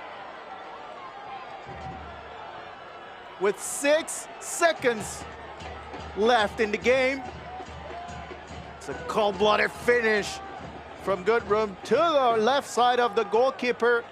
A lot of confidence in the striker for this Memphis team. And finally, they have been knocking on the door for so long, but from the spot, they're able to tie this game, and it looks like extra time is in the cards for us here tonight.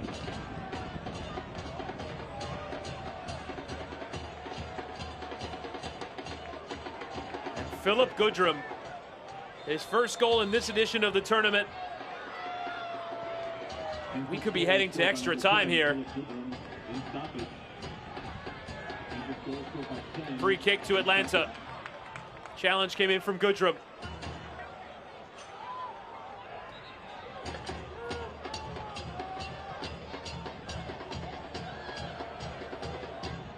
Now, how will Atlanta find the initiative? They've largely been playing against the ball for 87 minutes. Lofted in by Lennon. Headed through the area. Hamid punching clear. And Goodrum sending away. And there is the whistle to draw a conclusion. Regular time here of this Lamar Hunt U.S. Open Cup tie. Atlanta United unable to hang on through stoppage time. As after 90 minutes it finishes, Atlanta 1, Memphis 1. We're heading to extra time, Jose. Well, yeah, I think, it's in the end, it's about, having the first opportunity to connect with Goodrum inside the box, and that made the difference. So for Memphis, it's time to regroup. Same for Atlanta United as well. They were so close to winning the game. Etienne with an opportunity late in stoppage time, unable to finish. It's 1-1. Let's take a look at the full-time highlights before we get into this extra time period.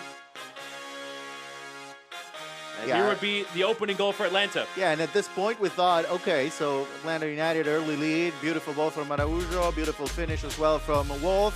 Well, it's an easy night for Atlanta United, but I guess we were wrong, right, to think that. Yeah, we were mistaken. Here would be a nice ball in behind from Kelly. That's a clumsy challenge there from Purata. Yeah, the timing was just not right, and maybe he tried to anticipate a little bit the movement from Goodrum. And then the finish, which is, listen, it's not an easy finish because you're thinking about the last play of the match, basically. You have to score to extend the game. But Goodrum takes on the opportunity, puts it in the back of the net, and that's why we're moments away from extra time. Scoring against the club that drafted him. To draw this one level, to take a look at the games going on around the Open Cup. Talked about that Miami FC Inter Miami match, a late equalizer, albeit that one for the MLS side, and that one Cincinnati are through. Birmingham Legion are through against Chattanooga FC. Halftime between Nashville and San Antonio, still scoreless there. Colorado, that's the only goal of the late window so far. They lead Northern Colorado Hailstorm by 1-0. Still to come, Sac Republic in Oakland, Seattle, San Diego, Las Vegas, Salt Lake, and Portland Timbers and Orange County SC will end the evening, the 10:30 kickoff here in the Open Cup.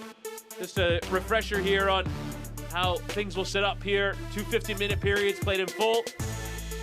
And if we are tied after the 120, we will go to penalties. Again, a reminder, Memphis played extra time in their last round against one Knoxville SC, and they eventually scored the winning goal on 124 minutes. Could we see similar dramatics here tonight? Yeah, no golden goal, by the way. Yeah. You like to bring that back or not? Be honest. I'll be honest. I don't ever remember following soccer in a period in which that was in effect, so I don't even know what it looks like in actuality. I know when I play in FIFA, Yeah. it adds to the drama, but I've never actually seen it in practice. I think in this sort of competition, I'd be up for it. Yeah, I think the 30 minutes, you know, when you put so much effort for the full 90. You've seen so many extra time periods, the full 30, where like neither team really commits much to it. Yeah, it brings another element to the game when you're playing an extra 30 minutes, but no golden goal, just to be clear.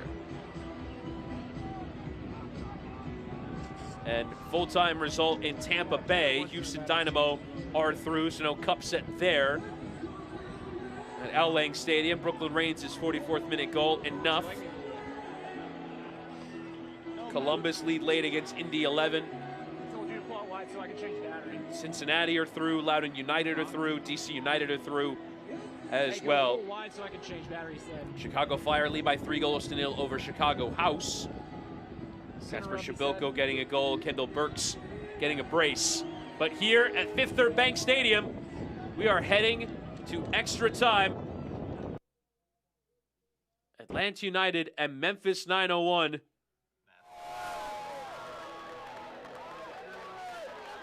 Memphis 901 getting the 96th minute penalty. They have left it late in this competition, and they do so again here.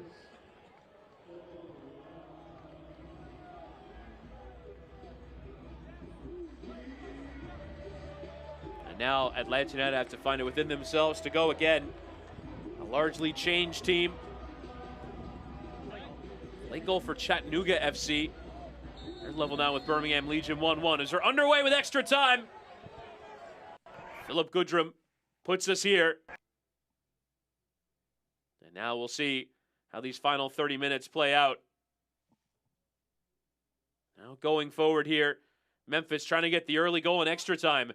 In behind, in towards Borzak. His cross will come here for Fernando.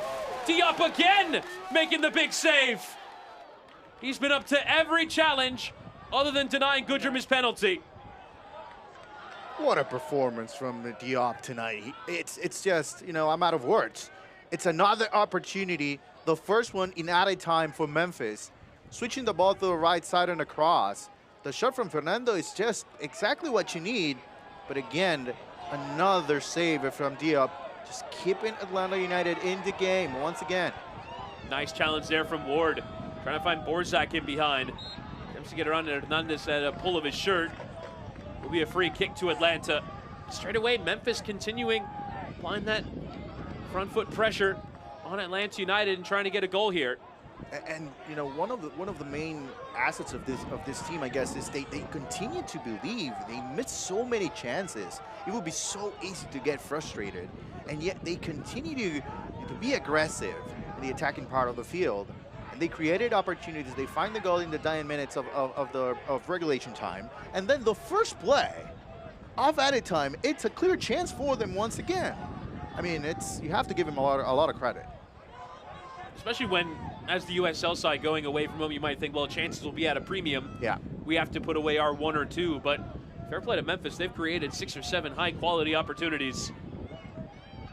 And they are playing the same starting 11 that won the game 3-0 against RGV over the weekend. Yep. And they've only made 2 changes so far. Pickering and Borzak, the only players that have come on. Atlanta using their full complement of changes. We are into extra time. They will get another, and might they break glass in case of emergency, go to Thiago Almada off the bench. Certainly use a player to control things in the middle of the park, as it's away there from Vom Steeg for a throw. Atlanta not really had a spell of possession, a flurry of chances for a long time in this match. Now Hernandez clipping in towards the area. It's catching practice for Hamid.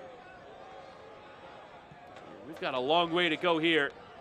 Still plenty of twists and turns left, but this match has provided us with the sort of Open Cup drama that we were hoping for.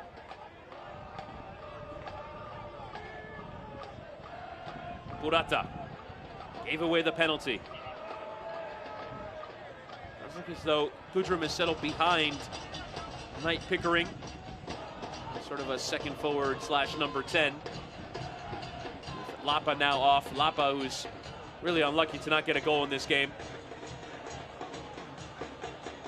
First time flick there from Malloy. Fernando lost concentration there and didn't control it. It is out for the throw. Full time in Columbus.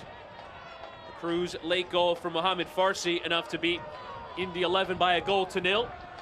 Another USL side out of the competition.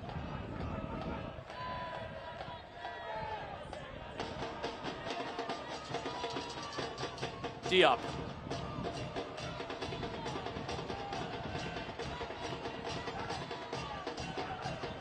Atlanta players looking around to figure out where this moment of brilliance, where this moment of inspiration will come from.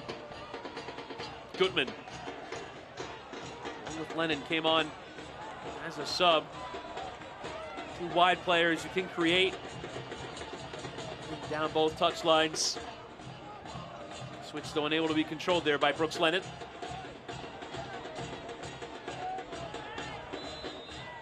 Had a hold there of Dylan Borzak and gives away the free kick.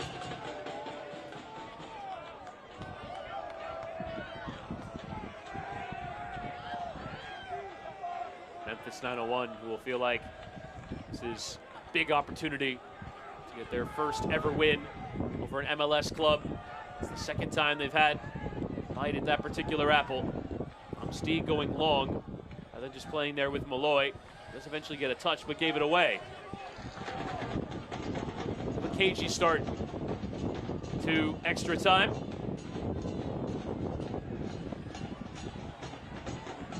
Great save from Diop in the first 30 seconds of it. Now a chance here to come forward for Atlanta. The curled effort goes over the bar there from Etienne. A little bit more aggressive this time, Etienne, with an opportunity late in the regulation. That time inside the box, he decided to hold on to the ball. Now with a little bit of more pressure, takes him the shot, but over the bar. Oh no, they will need more from Etienne. And you have to point out that some of the players that came in the second half, they have to do more.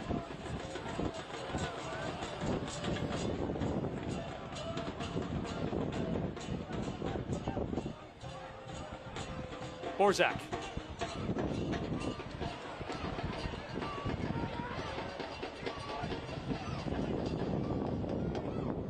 Pickering helping it on Fernando. He pulls the trigger, he goes for goal, and Diop again! Tipping it over the bar.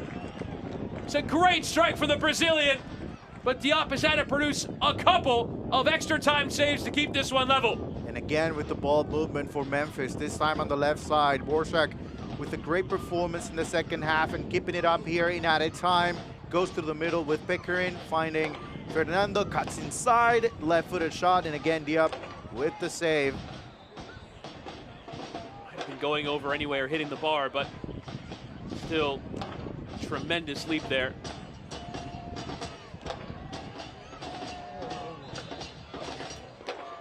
Now Malloy's corner. Whipped in towards that penalty spot. Gudrum goes up, he goes down. Atlanta have dealt with it. Try and break here through Etienne, but Malloy is back covering. Lofts it all the way back to Hamid.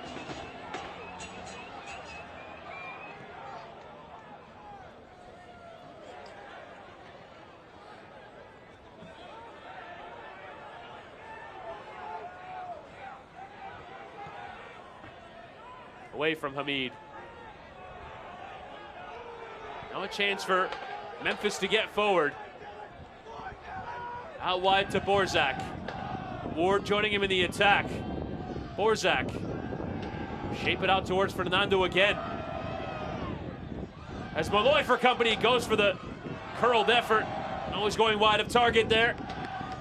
Memphis continuing to pack the pressure on. Yeah, and to be honest, there's no sense of urgency from the home side at this point. You know, it feels like, you know, Memphis, they have possession, they have been able to create chances, but, you know, Atlanta, they just haven't been able to react at this point. There's no pressure in the middle, no connection with the strikers. There's a free kick given. Gutman was caught.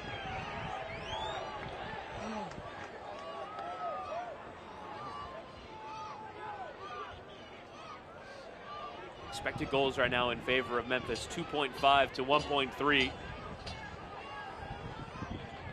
Clement Diop has been enormous. 22 shots and 9 on target.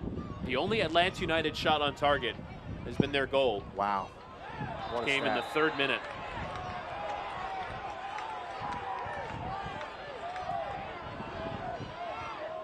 And again, a heavy rotation for the home side. But Chris, they showed us that they can play.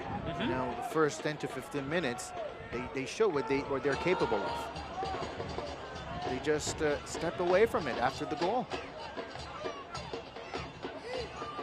Given away there by Abraham. Now Fernando again into space. Pulled in towards the strike of Pickering, and what a volley it is! And Memphis, in the 100th minute, have taken a lead away from home against Atlanta United. It could be the cup set on again. My goodness. The level of play for Memphis throughout 90 minutes. It's been outstanding here tonight. And what a way to put a final touch here. It's Malloy who opens up to the right side. Fernando with plenty of room, plenty of time. And look at Pickering adjusting the ball coming in. What a finish. If Diop is not able to get to this ball, nobody will. Wow.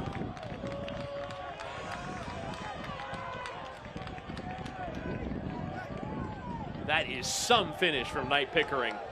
The 18-year-old from Birmingham who came through the FC Dallas Academy, which has produced so many great players.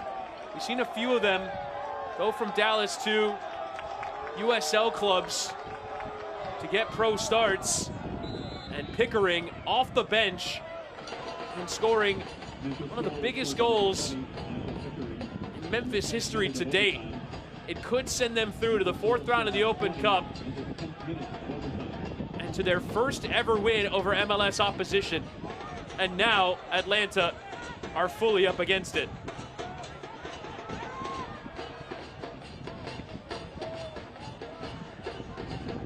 Now we'll see how Memphis played differently, if at all, now that they have the lead. They have been sensational, chasing the game for 100 minutes. As Lennon will get the cross in.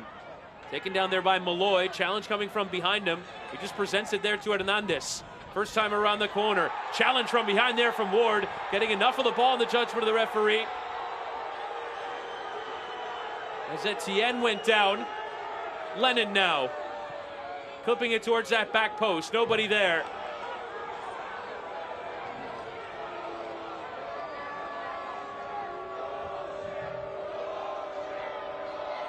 And now, can Memphis go for 3? Pickering again. There's Fernando running with him. We'll go out to Borzak. Cutting onto his right. Malloy. Fernando. Go for the chip cross. Goodrum is in there. Able to get anything on it. Oh, it's a poor ball there, and Ward nearly stepped forward to get Memphis going, but lost control. Fortune. Flicked on from Chol, and now Etienne. 3v2 in the attack for the moment. Etienne, and behind it to Machop. Chol, touch around Hamid, who goes to ground and makes the save.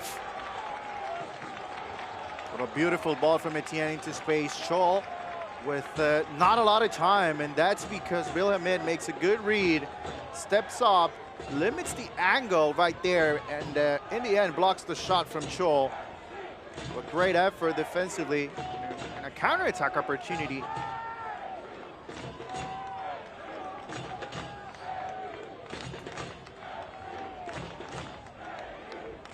Now the corner.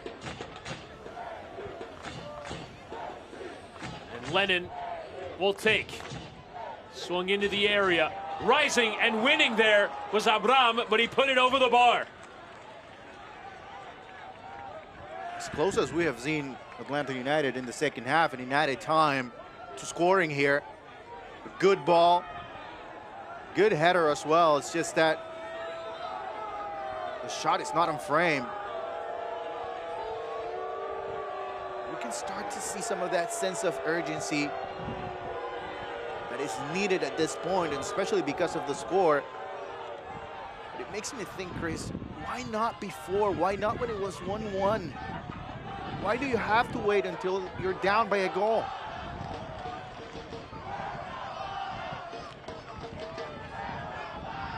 Chope Chol producing just the second shot on target of the game. Forcing Hamid come off his line and dealt with it well. This is the sort of moment where having an experienced goalkeeper could be huge for Memphis. Hernandez forcing Ward to concede the throw. Now some urgency coming from the crowd as well. This is a club that has won this competition recently. 2019, beat Minnesota in the final.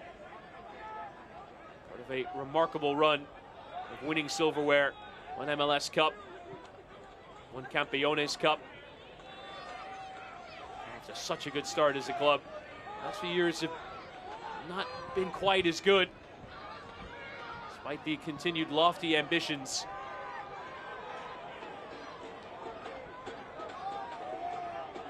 And it's okay, the expectations are always high, but yeah, you know, even the bigger clubs, yeah, you know, they go through ups and downs. Especially in history. MLS. Yeah, so I mean, it's not completely unexpected, but yeah, especially because of what we were just talking about, you know, the attendance numbers, you know, that brings another responsibility to perform. And just the 1 minute at the end of this first half of extra time, where Memphis have found a goal. Knight Pickering in the 100th minute.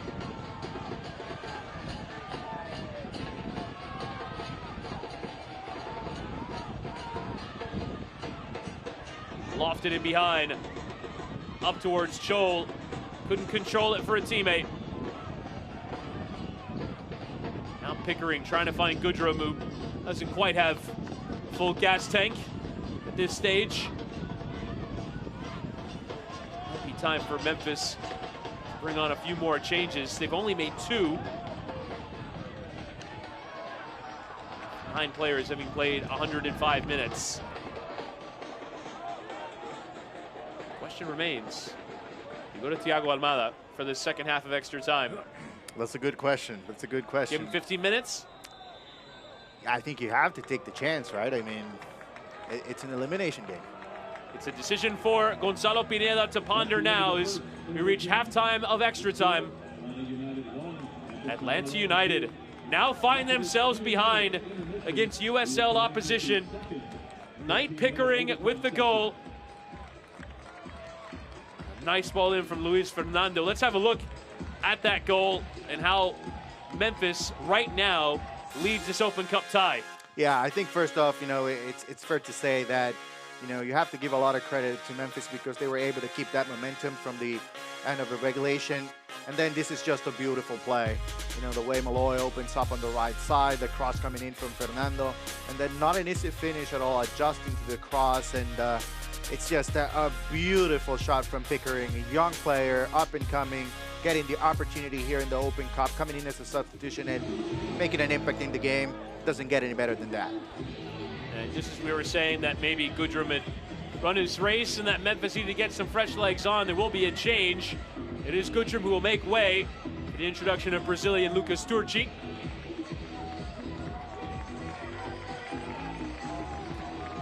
26-year-old has largely played in a reserve role since joining the club a year ago. Will come on here for Goodrum. And not a lot of opportunities for Goodrum inside the box, but aside from the penalty, Chris, you know, it was about chasing, working defensively as well for him. didn't have a lot of possession, but he did a very good job for this team. Obviously, now it's on to his teammates, especially Turcic, to come in and perform, which is it's a tough task for him, especially because you only have 15 minutes and you're coming in added in extra time, I should say. And now, a second period of extra time for Memphis to hang on and knock out an MLS side from the competition. What a night this could be in their club history.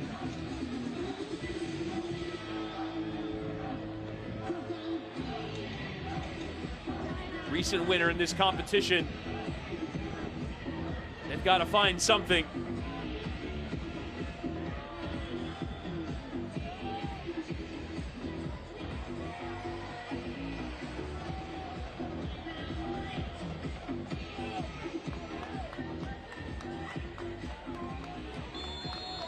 And we're underway with the second period of extra time.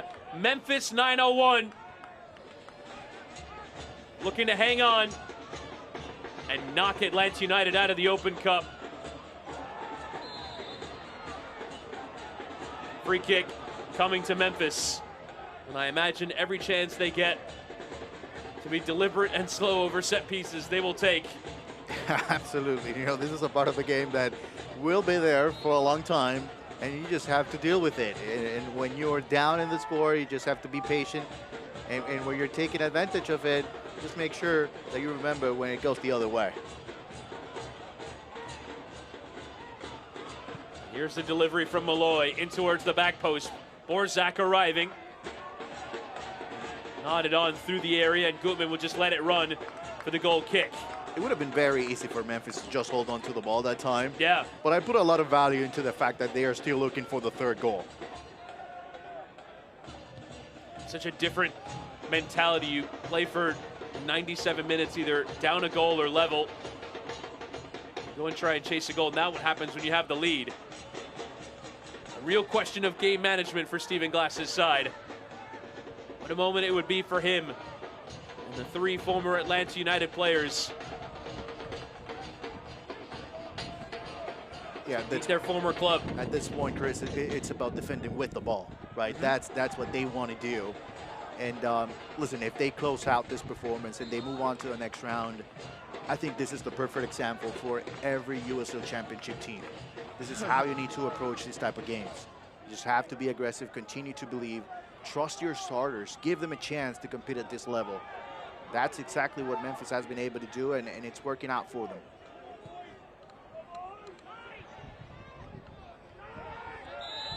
Offside given there against Derek Etienne.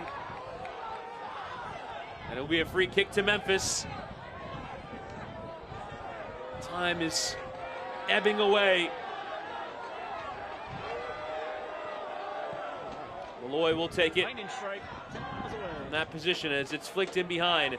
In towards Borzak, low in, and a chance still for Fernando to put the finishing touches on the tie on the volley. Malloy.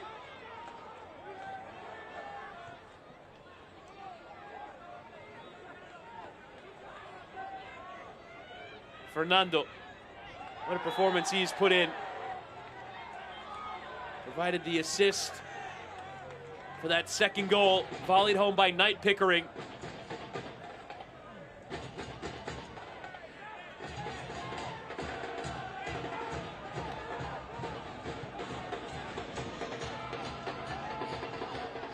Smith winning the header. And Scholl unable to control. Borzak trying to play it in behind.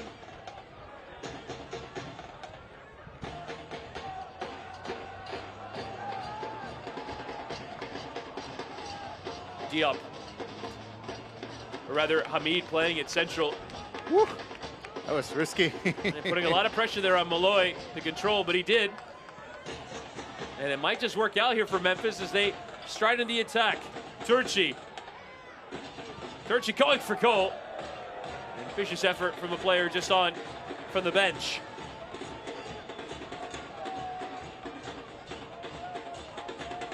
Yeah, not a good finish to what was a great play from the build-up. Risky at times, but good in the end. But effective.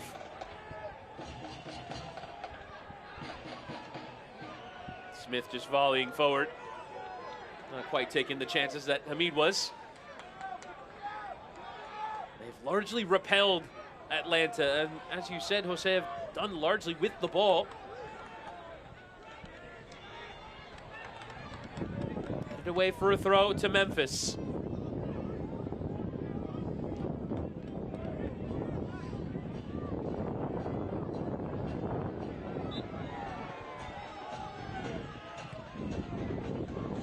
Buckmaster playing it up for Turci to chase. Gutman won the header. It's presented to Kelly. Memphis are still keeping it's a possession here. Not really allowing Atlanta to create that gilt-edged chance. If anything, Memphis better of the chances even after going 2-1 up. Purata.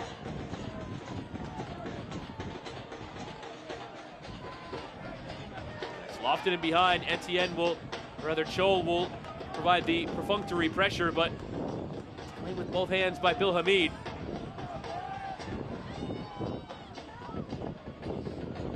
Just send it into the night sky here at Kennesaw State. Nodded forward. Borzak get there ahead of Hernandez, who got just enough of the ball before Dylan Borzak could get there, potentially run beyond him. For most of the time, especially here in added time, Chris, it's Memphis first to the ball. And, you know, it's a little bit hard to believe because, you know, it's been an exhausting match for them. But yet, still, they have the energy to be first to the ball. A goal in New Mexico as Greg Hurst has put New Mexico United ahead by 1-0 over Phoenix Rising. Gutman back to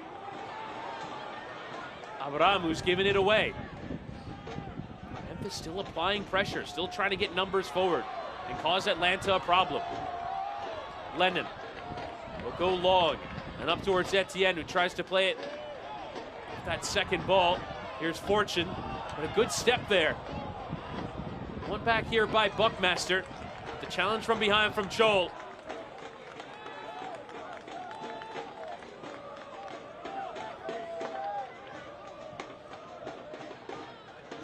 Abraham.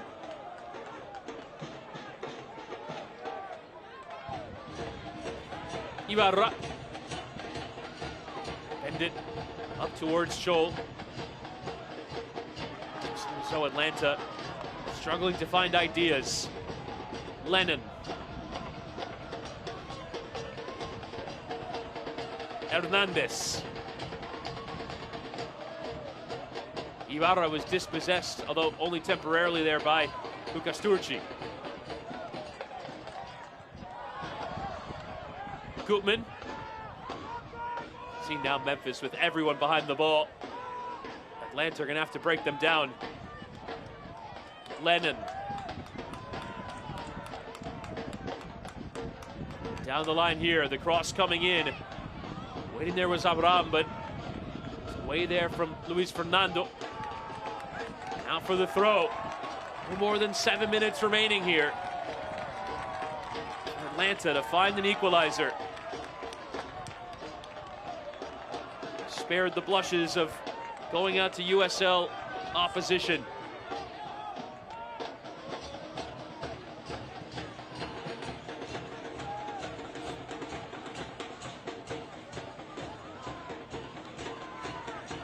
Johnny Fortune, the 5 outfield players who's played the 113 minutes so far for Atlanta. But Memphis have it again. Pickering.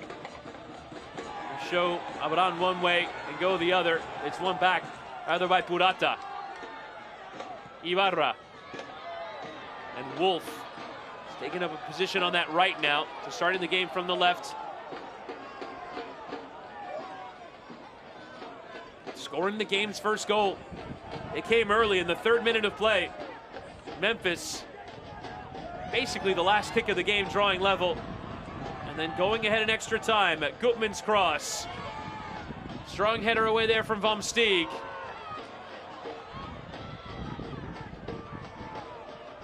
On this right here, Chol.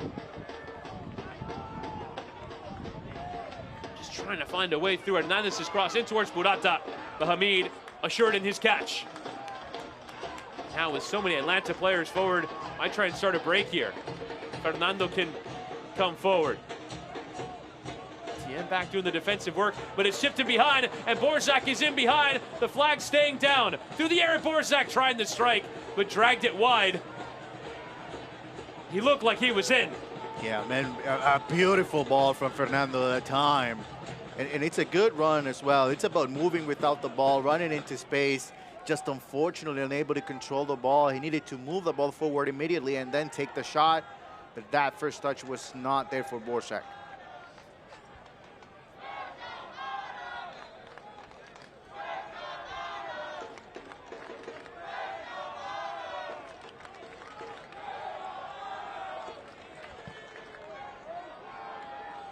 Lofted forward.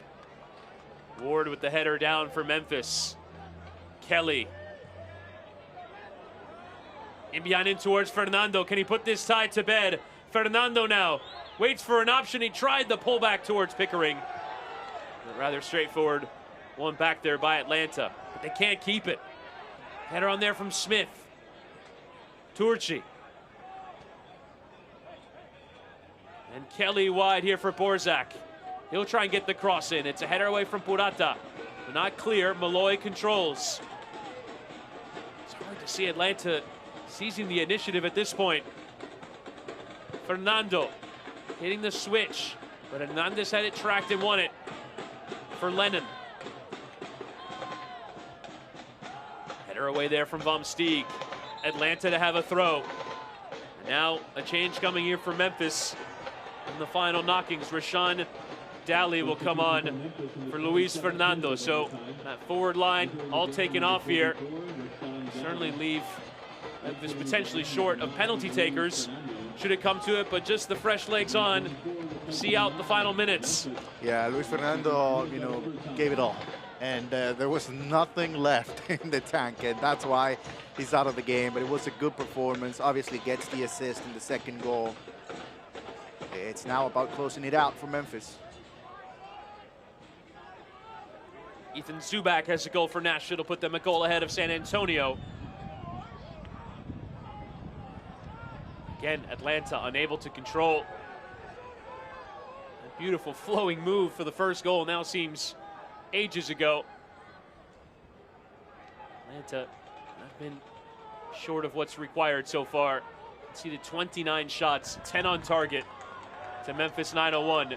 Continue to try and press for a third. See with numbers in the Atlanta half. Nice meg there from Gutman, who's pulled down by Daly, who's just come on. Some of the fans wanted a yellow card. That's left here for Clement Diop to take, and Atlanta now just going to throw everything forward. Not much time left. Diop won there by Chol. Gutman tracking it. Enough on it there from Buckmaster. Nice ball there from Kelly. And first time in behind in towards Pickering. A nice move. Knight Pickering into the area. Turci making a run to the near post. It's clipped towards the back though. Borzak's got it. Goes for goal. High and wide.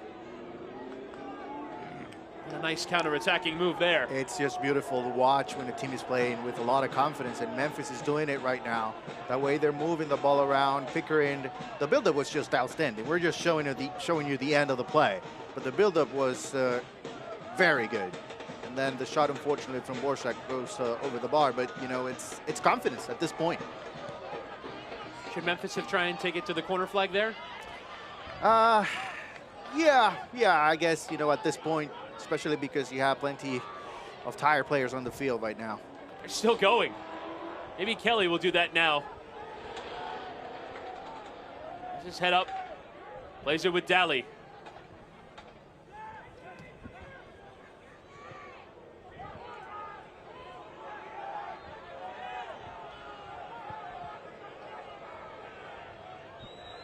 Diop.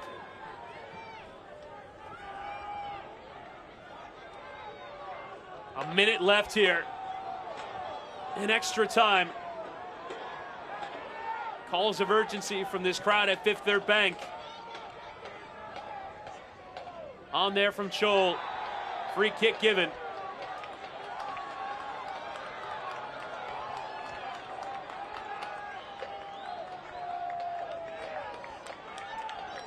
And now, this will probably be the last throw of the dice. Just 1 minute of stoppage to come at the end of this period of extra time. Whipped in by Lennon. Over the head there of Purata. They'll come all the way through and out for a throw, which Memphis will take their time over. And I've got to get numbers over to try and apply a press and get it back quickly.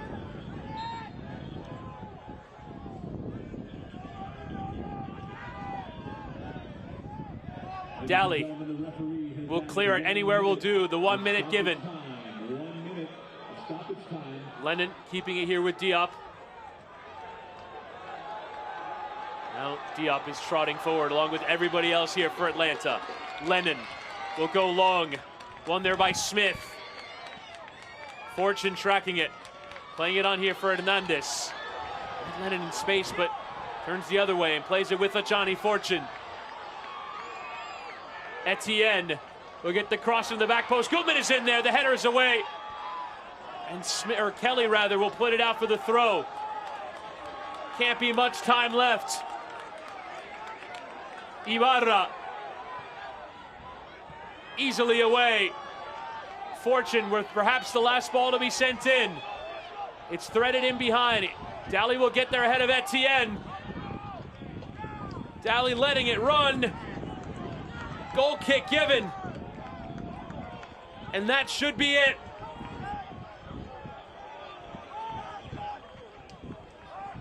Bill Hamid will take his time. But Memphis will feel like they're there. Center. And a yellow card shown late to Hamid. But that probably won't matter in a few moments. Yellow card caution has been issued by the referee to Memphis. And a free kick on halfway. And this will also be a yellow card as well for Turci. And an inopportune one. Diop is going to go forward.